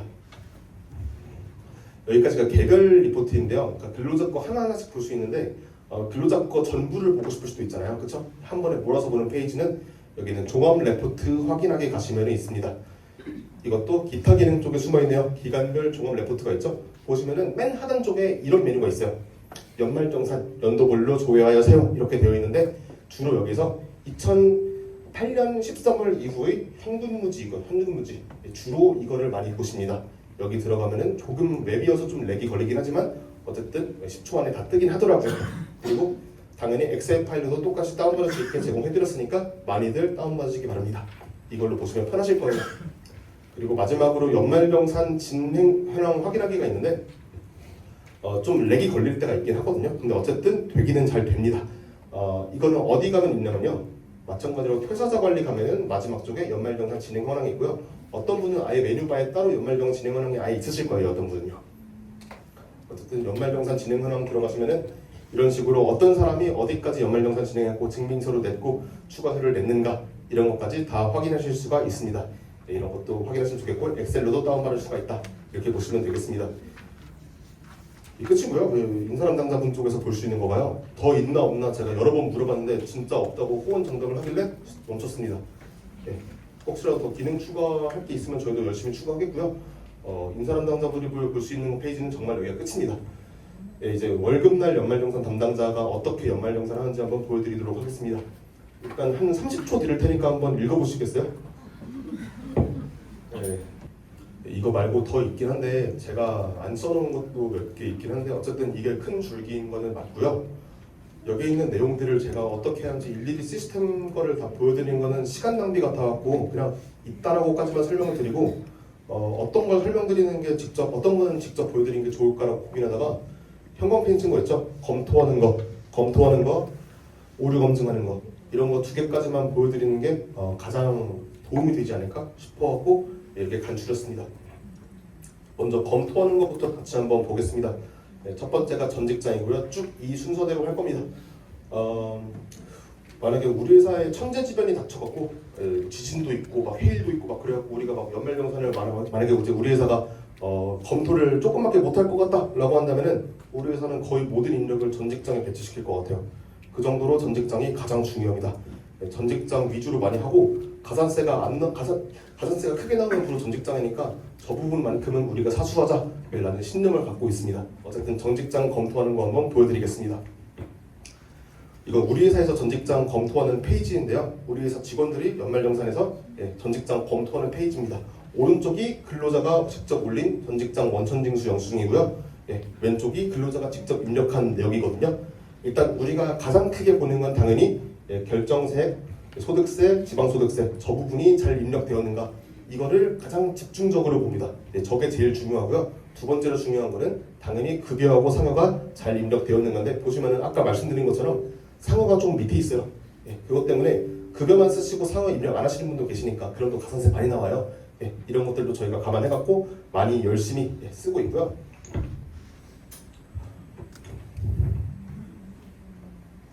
또 그리고 저희가 집중해서 보는 것 중 하나가 원천징수 영수증 1페이지 이쪽 그 왼쪽 하단 보시면은 가끔 뭐가 나오냐면은 이런 식으로 4대 보험료가 박혀있는 경우가 있어요. 근데 이 경우에 당연히 건강보험료하고 장기요양보험료를 합친 금액을 여기 써야 되잖아요. 근데 근로자분들은 그런 거 잘 알지 못하시니까 합친 금액 안 쓰신단 말이에요. 그런 경우에 우리가 합쳐갖고 써드리는 작업도 하고 있습니다.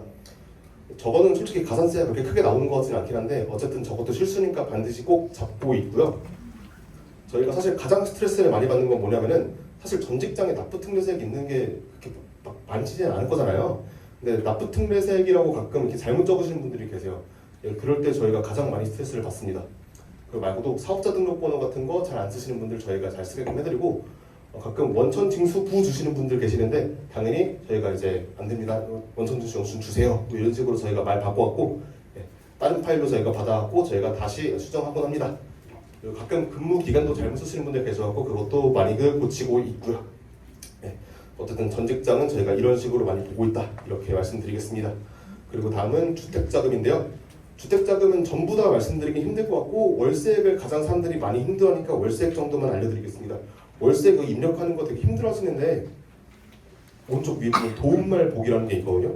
저거 누르면 굉장히 친절하게 뭐가 나오는데 잘 안 눌러보시는 것 같아요. 안타깝게도 눌러보면 쓰는 방법이 나오긴 합니다. 근데 어쨌든 알려드릴게요. 일단은 근로자 입장에서 계약기간 총 월세액 입력이라는 부분에 말 그대로 계약서 보고서 계약서 안에 있는 계약기간 총 월세액을 그대로 입력해야 되는데 가령 계약기간이 2년이잖아요.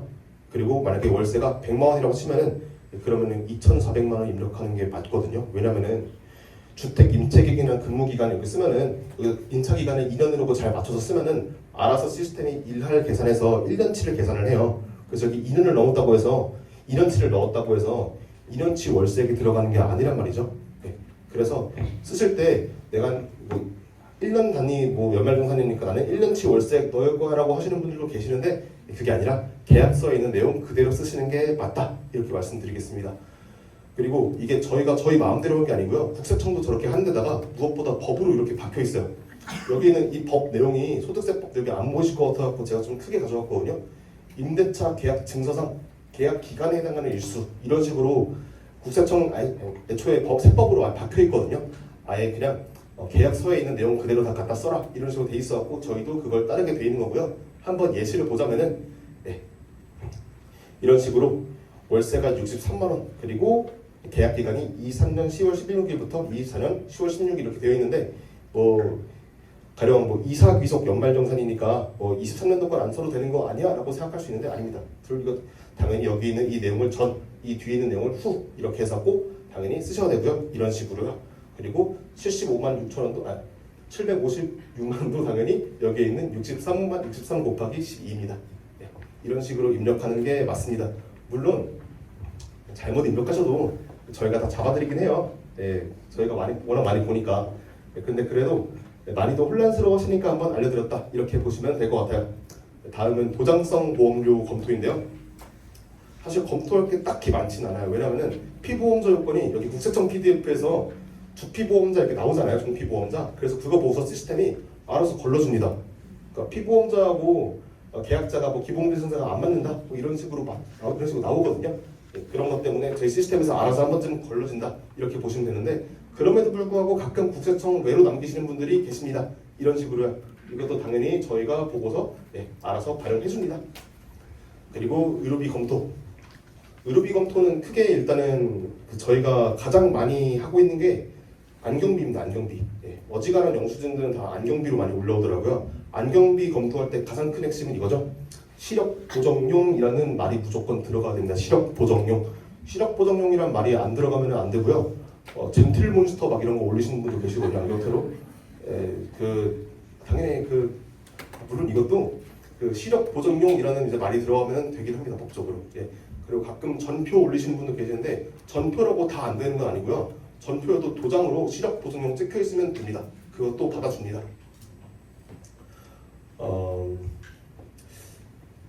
성형수술 이런 것도요. 당연히 원래는 안 되는데 의사가 치료 목적이라고 적어주면 됩니다. 법적으로 그렇게 돼 있어요. 그래서 우리가 생각하기에 일반적으로 안 된다고 생각하는 것들도 의사가 치료 목적이라고 박아주면 됩니다. 그것도 아시면 될 것 같고요. 이거는 약제비 납입 확인서인데 보시면은 오른쪽에 있는 소득공제 대상액 33,600원 있죠? 당연히 이런 거 입력하면 된다 이렇게 알려드릴 수 있겠는데 중요한 거는요. 오른쪽 아래에 보시면은 난임시술비 납입 확인서용이란 말이 아주 조그맣게 써져 있어요. 보이시나요? 난임시술비, 진료비, 납입 확인서용 이렇게 되어 있죠? 이게 가장 저희가 원하는 모범적인 난임시술비 납입 확인서인데 이렇게 내시는 분들이 적어요. 많지 않아요. 실제로 난임시술비가 맞는데 영수증에 난임시술비라고 안 써있는 경우가 많더라고요. 생각보다요. 전 처음에 안 믿었는데 나중에 몇 번 이제 아는 분 통해하고 보니까 진짜 맞는 것 같더라고요. 그래서 저희는 꼭 난임시술비라고 안 써있어도 근로자 말 어느 정도 믿어주기로 했습니다. 어쩔 수가 없어요. 난임시술비가 실제로 있는 경우에 좀 많이 중요한 얘기인데요. 실제로 있는 경우에 국세청이 좀 원망스러울 때가 있어요. 왜냐하면 국세청이 난임시술비를 분류를 해놔야 되거든요. 일반 진료비랑요. 왜냐하면 일반 진료비는 공제율이 15%인데 난임시술비는 30%예요. 그러니까 당연히 두 개를 분류를 잘 해줘갖고 처음부터 분류를 해줬어야 맞는 건데 국세청 PDF 줄 때요. 근데 안 해줍니다. 그래서 저희가 알아서 구분을 해야 되는데 그 이유가 솔직히 조금은 약간 이해가요. 왜냐면은 이런 식으로 난임시술병원이 이렇게 국세청으로 딸려 들어와 있을 때 분명히 난임시술병원 자료가 맞거든요. 근데 저 70만 원 전부 다 난임시술비가 아니라 이 중에서 60만 원 정도 넘는 그런 금액이 일반적인 진료비, 검사비 이런 거고 진짜 난임시술비는 33,600원인 경우가 있어요. 뭔지 아시겠죠? 그래서 국세청이 구분 안 해주는 것 같긴 해요. 어쨌든 그런 경우에 어떤 식으로 저희가 처리하냐면요. 난임시술비를 근로자분이 이렇게 영수증 통에 올려주잖아요. 그러면은 이 근로자의 국세청 PDF에 있는 이 70만 원을 저희가 수정합니다. 33,600원을 빼갖고 그 33,600원을 따로 저희가 이렇게 난임시술비로 구분을 해놓고요. 일반적인 아까 봤던 그 70만 원 이렇게 있죠? 거기서 33,600원을 뺀 차액을 여기 적습니다. 이런 식으로 저희가 수정하면 알맞게 공제가 되는 거고요. 의료비 수정할 때 그래서 좀 많이 애를 먹습니다. 이 작업이 제일 이제 머리를 좀 많이 써야 되고 검토도 많이 해야 되고 일반적으로 그래서 이거 검토할 때 두세 명이서 똑같은 자를 보고서 한꺼번에 검토를 합니다. 혹시라도 한 명이라도 실수하면 안 되니까요. 그 다음은 교육비 검토고요. 아까 교육비는 저희가 한번 말씀을 드렸던 것 같긴 한데 중요한 건 공제 받을 수 있는 서류인가 이렇게 보고 저희가 보는데 아까 보여드렸어요. 어린이집, 학원비, 학습지 이렇게 세 개가 메인이라고 말씀드렸으니까 제가 이거는 더 설명 안 하도록 하겠습니다. 다음은 기부금이고요. 기부금도 2월 기부금 명세서 나오면은 홈택스에서 다운받으셔갖고 그대로 입력하시면 되고, 그거 아니면은 제가 지금 네모 박스 쳐놓은 거 있죠. 일련 번호, 단체명, 사업자 등록번호, 코드, 금액 이런 것만 입력해 주시면 되는데 일련 번호가 가끔 없는 영수증도 있어요. 일련 번호 없으면은 0000 이렇게 0 5개 입력해 주시면 됩니다. 일련 번호는 0 5개 입력하면은 되고요. 옛날에는 국세청이 한 몇 년 전까지만 하더라도 좀 약간 많이 심하게 잡았던 것 같은데 솔직히 요새는 그렇게까지 심하게 잡지 않은 것 같기도 해요. 어쨌든 넘어가겠습니다. 다음은 지역가입자인데요. 국민연금 지역가입자 그리고 건강보험 지역가입자 이렇게 있죠. 국세청 PDF 보시면은 건강보험료 쪽에 이쪽 소득원액 있죠. 소득원액 쪽에 있는 이쪽 이 내역 있죠. 왼쪽에 있는 이쪽 보수원액 말고요. 이쪽 오른쪽에 있는 이 내역 합친 게 바로 건강보험료 지역가입자 내역이거든요. 이 두 개를 합친 거를 어디 입력하면 되면은 저희 기타 탭에 들어가면은 여기 지역건강보험이 숨어 있어요. 여기다가 입력해 주시면 됩니다.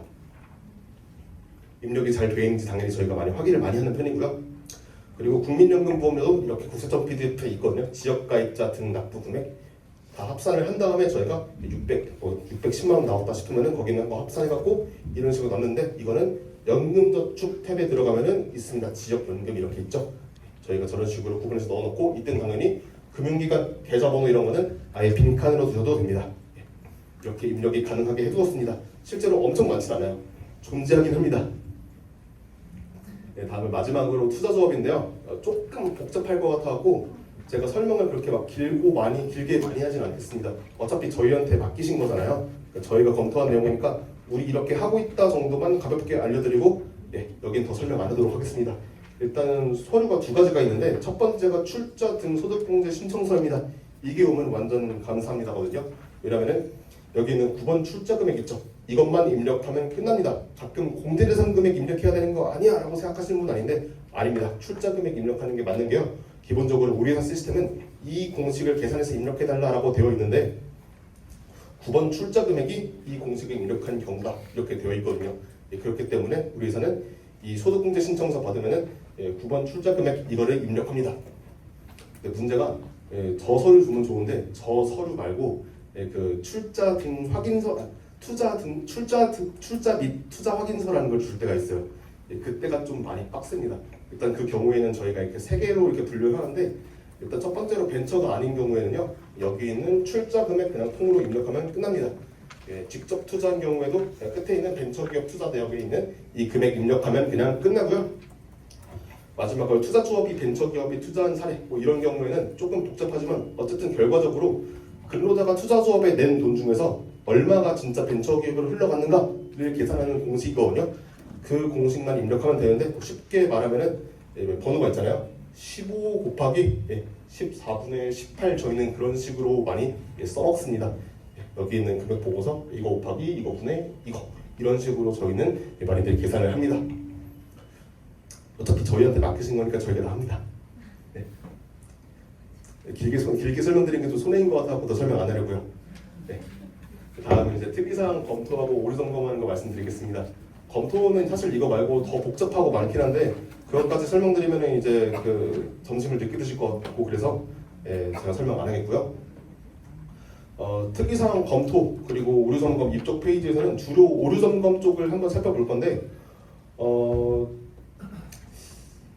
검토 관련해서 한 가지 말씀드릴 게 저희 검토 내용을 저희 다 보여드릴 거 아니고 일부만 보여드릴 거거든요. 우리 회사가 이번에 그 연말정산 관련해 갖고 해임률이 1%가 안 됩니다. 그러니까 고객사가 200몇 개가 넘는데 해임된 데가 2군데거든요. 저는 개인적으로 이 성과라고 해야 되나? 어쨌든 약간 이런 부분에서 이유가 뭔지를 찾아봤을 때 저는 주로 우리 회사가 검토를 열심히 해서 그런 게 아닌가? 라고 생각을 합니다. 왜냐하면 그만큼 가산세가 덜 나올 테니까요. 어쨌든 검토를 저희가 어떤 식으로 하냐면은 검토할 목록을 저희가 후루룩 시스템으로 뽑습니다. 저희가 보시면은 전 직장에 결성색이 있는 경우, 그러니까 이런 식으로 당연히 검토가 필요한 경우를 쭉 이렇게 나열합니다. 전 직장만 해도 벌써 엄청 많죠. 저희가 그 약간 내부 기밀에서 더 보여드릴 수는 없는데 엄청나게 깁니다. 그래서 검토를 되게 많이 빡세게 하고 실제로 검토 기간에 검토 인력만 저희가 100명 넘게 채용을 합니다. 그래서 저희가 스파크 플러스 뭐 패스트 파이브 그런 데 빌려갖고 100명 다 이렇게 닭장 마냥 몰아 넣어갖고 이렇게 막 검토하는 거 가르쳐갖고 검토시키고 그렇게 하고 있습니다. 어쨌든 이런 식으로 검토 내역은 많은 편이라 검토는 패스하고요. 다음은 오류 점검입니다. 오류 점검. 당연히 그 국세청에다가 지급명세서 제출할 때 그때 오류가 없어야 되잖아요. 그게 사실상 제일 중요한 건데 오류가 없어야 되는 게 제일 중요한 건데 저희도 내부적인 시스템이 있어요. 그러니까 국세청에서 주로 많이 잡히는 오류들 있잖아요. 그런 것들 시스템적으로 많이 이렇게 저희가 구분을 해갖고 하나씩 잡습니다. 지금 보시면은 오류 없음 이렇게 되는데 이게 굉장히 행복한 거거든요. 원래 그렇지 않습니다. 처음 열어보면은 이렇게 입력 딱 끝난 다음에 열어보면은 오류가 후루룩 나오거든요. 그럼 저희가 많이들 고칩니다. 네, 이런 식으로 오류가 구분이 되어 있고요. 네, 오류 이렇게 다 만약에 잡았다, 오류 진짜 없다 이렇게 한다면은 저희가 국세청 페이지 들어가고요. 보시면은 근로소득 지급명세서 제출, 의료비 지급명세서 제출 이런 부분 실제로 저희가 제출하는 거 아니고 실제로 진짜 오류가 없나 점검하러 한번 들어가고요. 실제로 파일 한번 넣어보고 실제로 진짜 오류가 없나 점검하다가 뭐야 오류가 나왔네 하면은 눌러갖고 오류가 뭐 때문에 나왔는가 한 번 더 확인합니다. 이건 제가 좀 쉬운 거 갖고 왔는데요.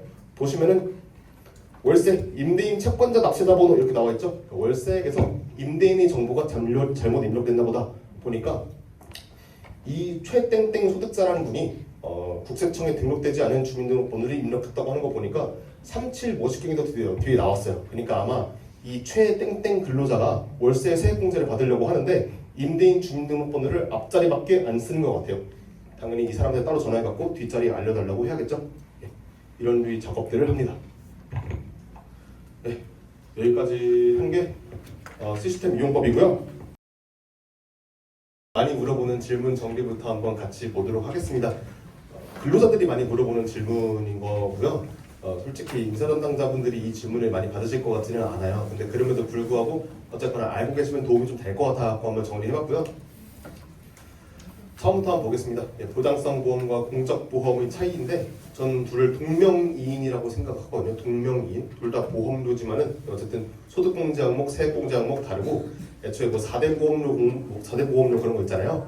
그런 거에 대해서는 저희가 근로자가 입력하는 게 아니라 인사과에서 자료 주면은 저희가 그걸 바탕으로 입력을 한다. 이렇게 저희가 처리했지만 보장성 보험 같은 경우에는 근로자가 직접 입력도 하고 국세청 PDF에서 내용 끌고 와서 입력도 되고 이런 식으로 저희가 차이를 설명드린다. 이렇게 보시면 될 것 같고요. 다음에 장기주택 저당차입금 공제 요건인데 참고로 사항기간 15년 이상은 뭐 10년 이상인 경우도 가끔은 있죠. 어쨌든 15년 이상이 더 많은 것 같더라고요.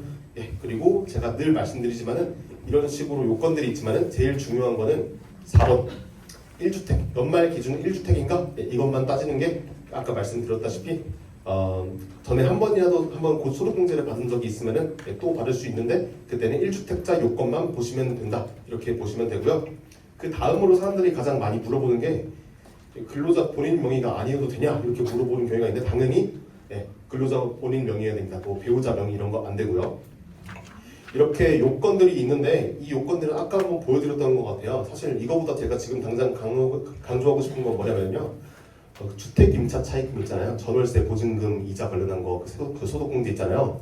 그거 조건에서 제가 가장 중요한 게 무주택자 요건이라고 말씀드렸어요. 무주택자 요건이요, 그렇죠? 주택 임차 차입금은 무주택자 요건이었는데 장기주택 저당 차입금은 1주택자가 받는 소득공제잖아요, 그렇죠? 그러니까 당연히 그 두 개를 동시에 공제받을 수는 없는 겁니다, 그렇죠? 그렇죠? 근데 딱 한 가지 예외가 있어요.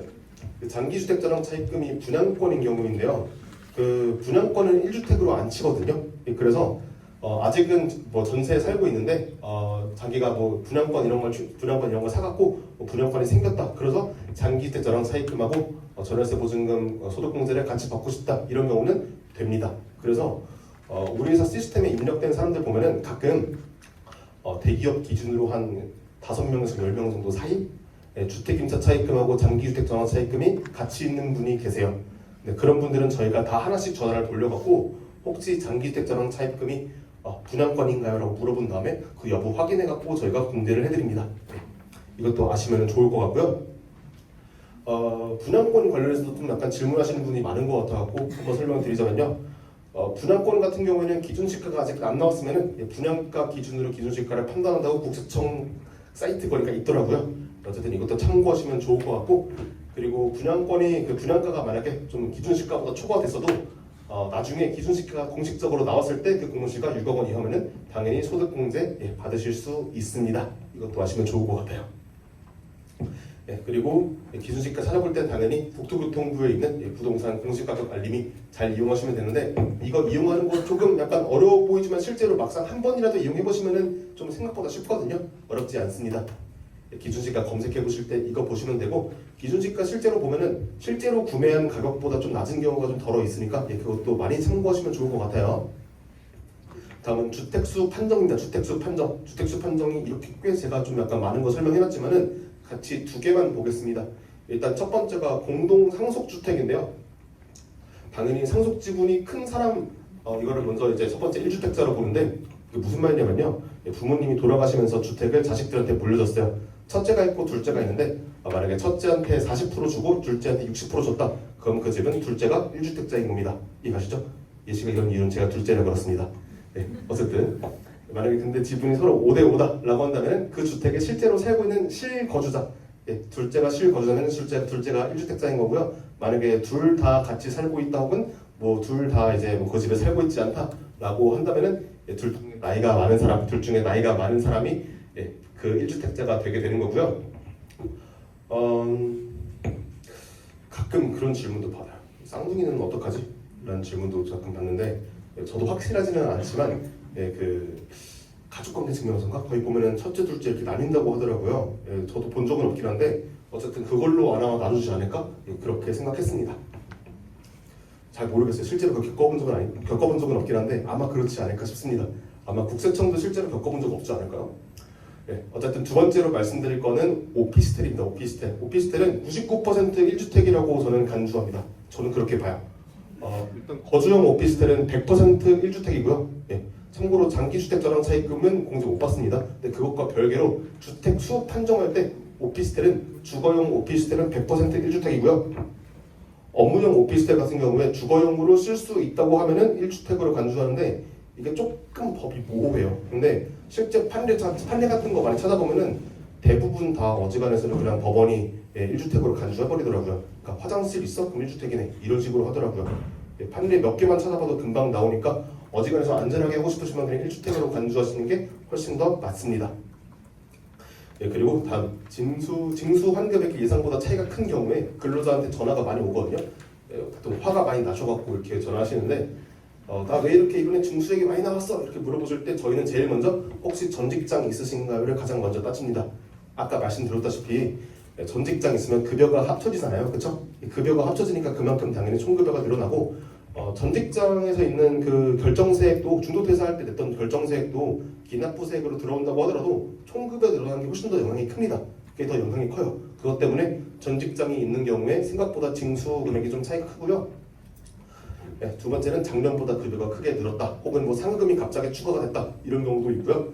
세 번째 거는 총급여가 7천만 원을 초과한 경우 이런 건데 주로 세법 공부하는 사람들은 마의 7천만 원이라고 많이 표현해요. 마의 7천만 원. 왜냐면은 7천만 원이 넘어가는 순간 받을 수 있는 소득공제, 세액공제 이런 거 항목들이 좀 많이 줄어들거든요. 가령 작년 같은 경우에는 월세 세액공제도 7천만 원이었고 산후조리원도 마찬가지였죠. 작년까지요. 그건 이번에 개정이 됐지만은 신용카드 공제도 7천만 원 초과자 아니냐에 따라서 공제 한도가 바뀌었던 것 같아요. 그래서 어쨌든 7천만 원을 갑자기 초과했다 아니다 이런 것들로 생각보다 예상보다 차이가 큰 경우에 들어가고요. 그리고 공제 내역에 특이사항이 있는 경우도 있습니다. 부양가족 숫자가 갑자기 줄어드는 경우 이런 경우도 있고 의료비 안에서 실비 보상금액 받은 경우도 있고요. 그리고 지역가입자 금액이 있는데 입력 안 하신 부분 그런 경우에도 생각보다 징수 환급액이 많이 차이가 납니다. 어쨌든 저희는 이런 식으로 근로자가 화가 나고 저희한테 연락하면은 이런 것들 먼저 확인해서 봅니다. 그리고 근로자가 나 분명히 입력했어. 근데 왜 연천징수영수증이 안 보여? 라고 하는 경우가 좀 많습니다. 근데 그런 경우에 더 이상 깎을 수 있는 결정세액이 없는 경우 저 1번 있죠? 1번이 제일 큽니다. 1번이 한 80%에서 90%는 되는 것 같아요. 그러니까 보통 전액 환급자인 경우, 즉 결정세액이 더 이상 깎일 게 없는 경우 있잖아요. 그런 경우에는 더 이상 소득공제, 세액공제 금액이 들어가지 않습니다.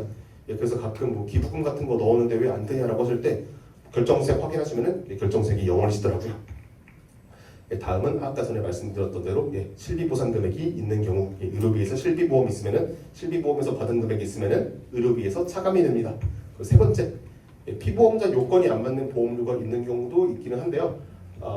이게 생각보다 그렇게 연락이 많이 오지는 않습니다. 왜냐하면은 보장성 보험료 공제 한도가 100만 원인데 공제율이 12%거든요. 장애인의 경우에는 15%고 그러면은 다 합해서 아무리 최대로 받을 수 있는 게 장애인이 아니라고 한다면 12만 원밖에 안 돼요.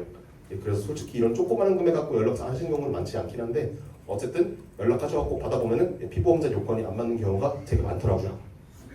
네 번째는 공제 한도를 넘어선 경우인데 뭐 의료비는 뭐 부양가족 700만 원, 교육비 같은 경우에도 300만 원, 900만 원 뭐 이런 식으로 뭐 있는데 이런 것들 공제 한도를 넘어선 경우에는 당연히 안 되는데 주로 교육비에서 이런 거 연락 올 때 국외 교육비 관련해서 많이 연락 옵니다. 근데 그거 보면 다 공제 한도를 이미 넘어선 경우더라고요. 그리고 표준세액 공제를 받는 게 더 나은 경우에도 안 찍힙니다. 알아서 표준세액 공제가 찍히고 장기주택 저당세액금 이런 게 금액이 안 나오게 되어 있습니다. 그래서 본인이 입력한 금액이 안 보인다라고 했을 때 저희는 표준세액 공제도 같이 확인을 합니다. 좀 중요한 말인데요. 국세청 PDF 안에 있는 게 전부 다 이제 공개되는 건 아니고, 그러니까 증빙이 되냐라고 물어본다면 국세청 PDF로 99% 되죠. 근데 공제가 가능하냐라고 물어본다면 100%는 절대 아니거든요. 제가 마지막에 비출 친구 한번 읽어볼게요. 연말정산 간소화 서비스에서 제공되는 자료는 자료 제출 기관에서 제출한 납입 금액을 소득공제 요건 검증 없이 그대로 보여주는 것이므로 소득공제를 받기 위해서는 근로자가 공제 요건을 검토한 후 공제 여부를 결정해야 된다. 이런 식의 말이 있죠. 그러니까 가령 10주택자가 있다고 하겠습니다. 그 사람이 은행에서 돈을 막 이렇게 막 10개를 다 던대를 했다고 할게요. 그러면은 그분은 이제 당연히 국세청으로는 다 찍힐 텐데 그걸 전부 다 공제받으시면 안 되겠죠? 그렇죠? 국세청 PDF 안에 있다고 해서 전부 다 공제받을 수 있는 건 아닌 겁니다. 특히 국세청이 이거 관련해서 예민하게 받아들이는 게 주택자금이더라고요. 주택자금 관련해서 국세청이 여기서 많이 강조해요. 국세청 PDF는 그냥 거기는 은행 기관이 정보를 이렇게 그냥 보낸 것일 뿐이지 공제 요건까지 다 검증이 된 것은 아니다 라고 하더라고요. 그리고 전 직장이 합쳐지면은 일단 기본적으로 총급여가 많이 늘고요. 그리고 아까 말씀드렸다시피 전 직장에서 냈던 결정세액이 최종 원천징 수령소득이 기납부세액으로 갑니다. 당연히 4대 보험 공제 내역도 당연히 추가가 되고요. 우리 회사 이용하시면서 많이들 물어보시는 질문인데 등본 우리 회사는 필수 서류가 아니잖아요. 근데 일반적으로 연말정산할 때 등본을 필수 서류를 받는데 저희는 안 받습니다. 근데 그 이유가 뭐냐면요. 1월 15일 날 등본 내세요라고 해서 등본 내라고 하면은 그게 제대로 된 증빙 서류가 아닐 경우가 많아요. 왜냐면은 기본적으로 연말 기준이잖아요. 연말 기준. 그러니까 이 사람이 연말 기준으로 2주택자인데 갑자기 그 1월 15일 뗐을 때는 1주택자일 수도 있잖아요. 그걸 저희한테 증빙하면은 저희가 좀 사고가 나니까 그런 식으로 해서 저희가 애초에 이럴 바에는 그냥 증빙서류 등본 받지 말자라고 했는데 그 이후로 사고가 안 나더라고요. 차라리 이게 맞는 것 같아요. 그리고 경정청구라는 말에 대해서도 좀 알려드려야 될 것 같은데 다들 아실 거라고 믿지만은 한 번 더 강조해서 말씀을 드릴게요. 5월 전까지는 연말정산에 대해서 확정 신고할 수 있잖아요. 5월까지는요, 그렇죠? 그러니까 연말정산 했다고 해서 완전히 다 끝나는 게 아니라 그 내용을 저희가 추가 수정하고 싶으시면은 5월 달에 확정 신고할 수 있잖아요, 그렇죠? 근데 이 확정 신고라는 말이 6월 넘어가면 경정 청구란 말로 바뀌는 건데 경정 청구, 수정 신고 이렇게 있겠죠. 근데 많은 우리가 일반적으로 확정 신고 5월 달에 하시면 될 것 같아요라고 말하면 좋을 텐데 일반적으로 5월 달에 경정 청구하세요 이렇게 말하곤 하더라고요. 저희만 그런 게 아니라 좀 많이들 다들 그러시더라고요. 심지어 국세청 전화했을 때도 그런 경우도 있었고 어쨌든 용어를 혼용합니다. 5월 달에 확정 신고라는 표현을 써야지 맞는 건데 저 때는 그냥 경정 청구라는 말을 쓰더라고요. 어쨌든 혼용해서 쓴다. 확정 신고란 말 대신에 경정 청구라는 말을 쓰는 사람들도 덜어 있더라라는 겁니다. 그리고 이번에 핵심이라고 제가 생각하는 세법이 3가지가 있는데 아까 말씀드렸죠. 결혼세 공제 한 번만 더 강조하겠습니다. 근로자들이 많이 물어볼까 봐 무서워서 그래요. 저희도 무서워서 떨고 있거든요. 일단 첫 번째 혼인신고 해야 된다. 두 번째 생애 최초 한 번인데 이번이 처음으로 연말정산할 때 이거 나오는 거잖아요. 이번 처음에 이게 낀 거잖아요. 올해까지는 그래도 견딜 수 있는데 갑자기 내년도 연말정산할 때 갑자기 근로자가 중첩해서 하시려고 할까 봐 그게 좀 많이 무서워요. 그것도 어쨌든 올해는 그냥 넘어갈 수 있을 것 같긴 한데요. 제가 또 강조드리는 거는 공제 금액이 인당 50만 원이긴 한데 몰아서 받을 수가 없다. 인당 공제 항구가 50만 원이다. 이렇게 제가 말씀드릴게요. 다음은 월세 세액 공제인데요. 공제 한도가 늘어난 것 때문에 아마 그 전년도하고 그 차감징수세액 많이 비교하시다가 회사 전체 거 비교하시다가 세액 공제가 좀 많이 나왔다 싶으면 범인이 얘일 가능성이 굉장히 높아요. 그래서 이것도 좀 많이 눈여겨보시면 좋겠습니다. 총급여 요건도 완화가 좀 심하게 많이 됐으니까 아마 이번에 받을 수 있는 분들도 많이 늘어난 게 아닌가 싶습니다. 저희도 아마 검토 인력이 더 필요할 것 같아요. 이것 때문에. 그리고 교육비 학원비인데 이것도 좀 말씀드릴게요. 저희 원래 알고 있기로는 학원비가 초등학교 입학하기 전까지만 세액공제가 됐잖아요. 그렇죠? 초등학교 입학하기 전까지만 학원비가 세액공제가 됐었잖아요. 근데 올해 중순쯤에 한번 6월 맞죠? 24년 6월쯤에 초등학생 학원비 최저시설 교육비 다시 말해서 중학교 입학하기 전까지도 세액공제 해주자라는 법안이 발의가 됐다가 통과가 안 됐나 봐요. 그래서 이번 연말정산에 승인이 안 되는데 문제는 인터넷에 검색하니까 좀 많이 나오더라고요. 기사가 많이 나오더라고요. 그래서 사람들이 헷갈리고 넣을까봐 사람들이 헷갈려갖고 그 초등학생인데 학원비 넣을까봐 좀 걱정이 많이 되더라고요. 실제로는 통과가 안 됐습니다. 그 다음 좀 궁금해하실 것 같아서 몇 개만 좀 가져와 봤는데요. 더 많이 가져오려고 하다가 제가 말씀드렸죠. 저 쓸데없는 말 하는 거 되게 싫어한다고. 쓸데없는 말 대잔치 될까봐 제가 이렇게 3개만 남겨놨는데요. 일단 우리 회사도 데이터가 많다 보니까 제가 좀 많이 살펴봤는데 소득공제를 가장 많이 받는 사람은 투자조합이 꼭 있더라고요.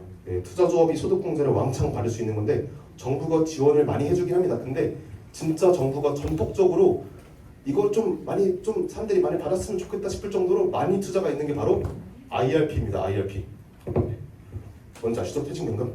퇴직연금 저 IRP 쪽이 좀 세액공제액이 많이 큰 것 같아요. 볼 때마다 많이 큰 것 같다고. 물론 저게 55세 때 돌려받을 수 있는 거니까 집 사고 차 사고 그 다음에 하시는 게 맞겠죠. 그 전까지는 하시면 좀 그래요. 어쨌든 신용카드 사용법 알려드리겠습니다. 아까 말씀드렸다시피 신용카드가 소득공제율이 15%, 나머지가 다 30%였어요. 그렇죠? 사실 그래서 신용카드를 쓰는 게 소득공제에 있어서는 손해예요. 손해. 근데 그럼에도 불구하고 신용카드가 혜택이 있다 보니까 신용카드를 포기하기 조금 아깝잖아요. 그렇죠? 저도 병이 있어갖고 신용카드를 놓을 수가 없어요. 어쨌든 저 신용카드를 어디까지 쓰면 되냐면 총급의 25%까지는 어차피 그 신용카드 총급의 25%까지는 어차피 그 신용카드 써도 되잖아요. 거기까지 신용카드 쓰고 그 이후부터는 체크카드, 현금영수증 많이 쓰시고요. 기프티콘 같은 거 오시면 쓰실 때 현금영수증 처리하시면 도움 많이 됩니다. 그리고 맞벌이 배우자끼리 이제 절세할 때 사실 제가 이렇게 총급여가 높은 곳에 소득공제, 낮은 쪽에 세액공제 몰아주기 써놨지만은 제일 좋은 거는 홈택스 들어가셔갖고 홈택스에서 맞벌이 배우자 계산기라는 거 쓰시는 게 제일 좋습니다. 그리고 사업하는 배우자 있는 경우에는 당연히 무조건 안 되는 게 아니라 필요경비를 제했을 때 100만 원 이하면은 인적공제 받을 수 있다. 여기까지 말씀드릴게요. 그리고 이제 또 헷갈리는 용어 마지막으로 또 구분해 보겠습니다. 아까 공적보험하고 보정성보험 말씀드렸죠? 피보험자 같은 경우에도 인보험하고 손해보험하고 둘 다 피보험자란 말을 쓰지만은 실제로는 의미가 조금 다르다. 어쨌거나 그래도 둘 다 피보험자이기만 하면은 공제 받을 수 있다 말씀드렸고요. 개인연금저축하고 연금저축하고 이름이 엄청 비슷하게 생겼잖아요. 근데 사실은 연금저축이 우리가 알고 있는 연금저축인 거고요. 개인연금저축은 2000년 12월 31일 이전까지만 만들 수 있는 그런 계좌인데 이거를 실제로 들고 있는 분이 아직도 사망하지 않으시고 이렇게 계시고 연말정산도 하시고 그러셔갖고 남아있는 것 같아요. 어쨌든 헷갈리시면 안 됩니다. 실제로 지금 개인연금저축을 실제로 갖고 있는 사람은 거의 없는 걸로 알아요. 그리고 다음은 주택차입금과 주택임차차입금인데 이것도 이름 많이 비슷하죠. 주택임차차입금이 아까 제가 말씀드린 전월세 보증금 관련된 거고요. 주택차입금은 농특세 관련된 건데 이것도 마찬가지로 거의 없다고 보시면 됩니다. 실제로 주택차입금이라는 소득공제가 있긴 하지만은 세액공제도 있겠네요. 세액공제 실제로는 거의 볼 수가 없다 이렇게 보시면 되고요. 이제 우리 사주조합 말씀드릴 텐데 우리 사주가 기부금도 있고 출연금 소득공제가 있어요. 위에 거가 소득공제고 아래 거가 세액공제거든요. 일단 차이가 뭔지부터 말씀드릴게요. 우리 사주 조합에서 조합원이 이제 거기다가 자금을 조달하면은 그거는 우리 사주 조합 출연금이고요. 조합원이 아닌 사람이 뜬금없이 돈 넣으면은 그게 바로 기부금입니다. 실제로 그래서 우리 사주 기부금이 있는 회사는 많지 않아요. 거의 없습니다. 실제로 그런 경우도 있어요. 우리 사주 기부금입니다라고 저희한테 엑셀 파일 줬는데 저희가 그럴 수가 있나 싶어갖고 저희가 진짜로 몇 번 여쭤본 다음에 알고 보니까 이거 갖고 실제로 돌린 사례도 꽤 있습니다. 우리 사주기부금이 실제로 있는 경우는 그렇게까지 많지는 않더라고요. 네, 그리고 마지막으로 출연과 출자 설명하고 헷갈린 용어 구분 확인 끝낼 거고요. 출자는 좀 더 투자의 성격이 강한 의미고요. 실제로 투자 안에 출자라는 단어가 있다고 표현하는 사람도 많습니다. 그리고 출연은 좀 더 기부적인 말이 강하죠. 연이 한자로 버릴 연입니다. 버릴 연. 그래서 좀 더 말 그대로 진짜 기부다라고 하는데 아까 말씀드렸던 우리 사주조합 출연금 있잖아요. 네, 우리 사주조합 내에서의 공익적 성격을 띠기 때문에 이름을 출자금 말고 출연금으로 했다고 하더라고요. 넘어가겠습니다. 이제 진짜 마지막 사항인데요. 이거 제가 설명드리고 해산하겠습니다. 국세청이 발표한 추징 내역 탑 11 뽑아봤거든요. 일단 첫 번째가 보시다시피 소득 금액 100만 원 초과 부양가족 공제인데 이제 저 순위가 좀 많이 내려가겠죠? 그렇죠? 네, 애초에 이제 부양가족 끌고 올 수조차 없게 할 테니까 아마 이게 없어질 것 같아요. 이거 1위는 보시면 1위부터 8위까지 있잖아요. 1위부터 8위까지는 특징이 뭐냐면은 다 전산에 잘 잡히는 것들이에요. 전산에 잘 잡히는 것들. 그러니까 뒤에 있는 의료비, 교육비, 기부금 같은 경우에는 전산보다는 국세청 외사료가 훨씬 더 많거든요. 그래서 이런 경우에는 국세청 추징 탑 11에서 좀 후순위에 많이 있는 것 같아요. 그래서 조심한다면은 전산에 잘 잡히는 것들 많이 조심해야겠다 이렇게 생각하시면 될 것 같고요. 특이사항이 하나 있죠. 월세액이 없어요. 네. 탑 11 안에 월세액이 없거든요.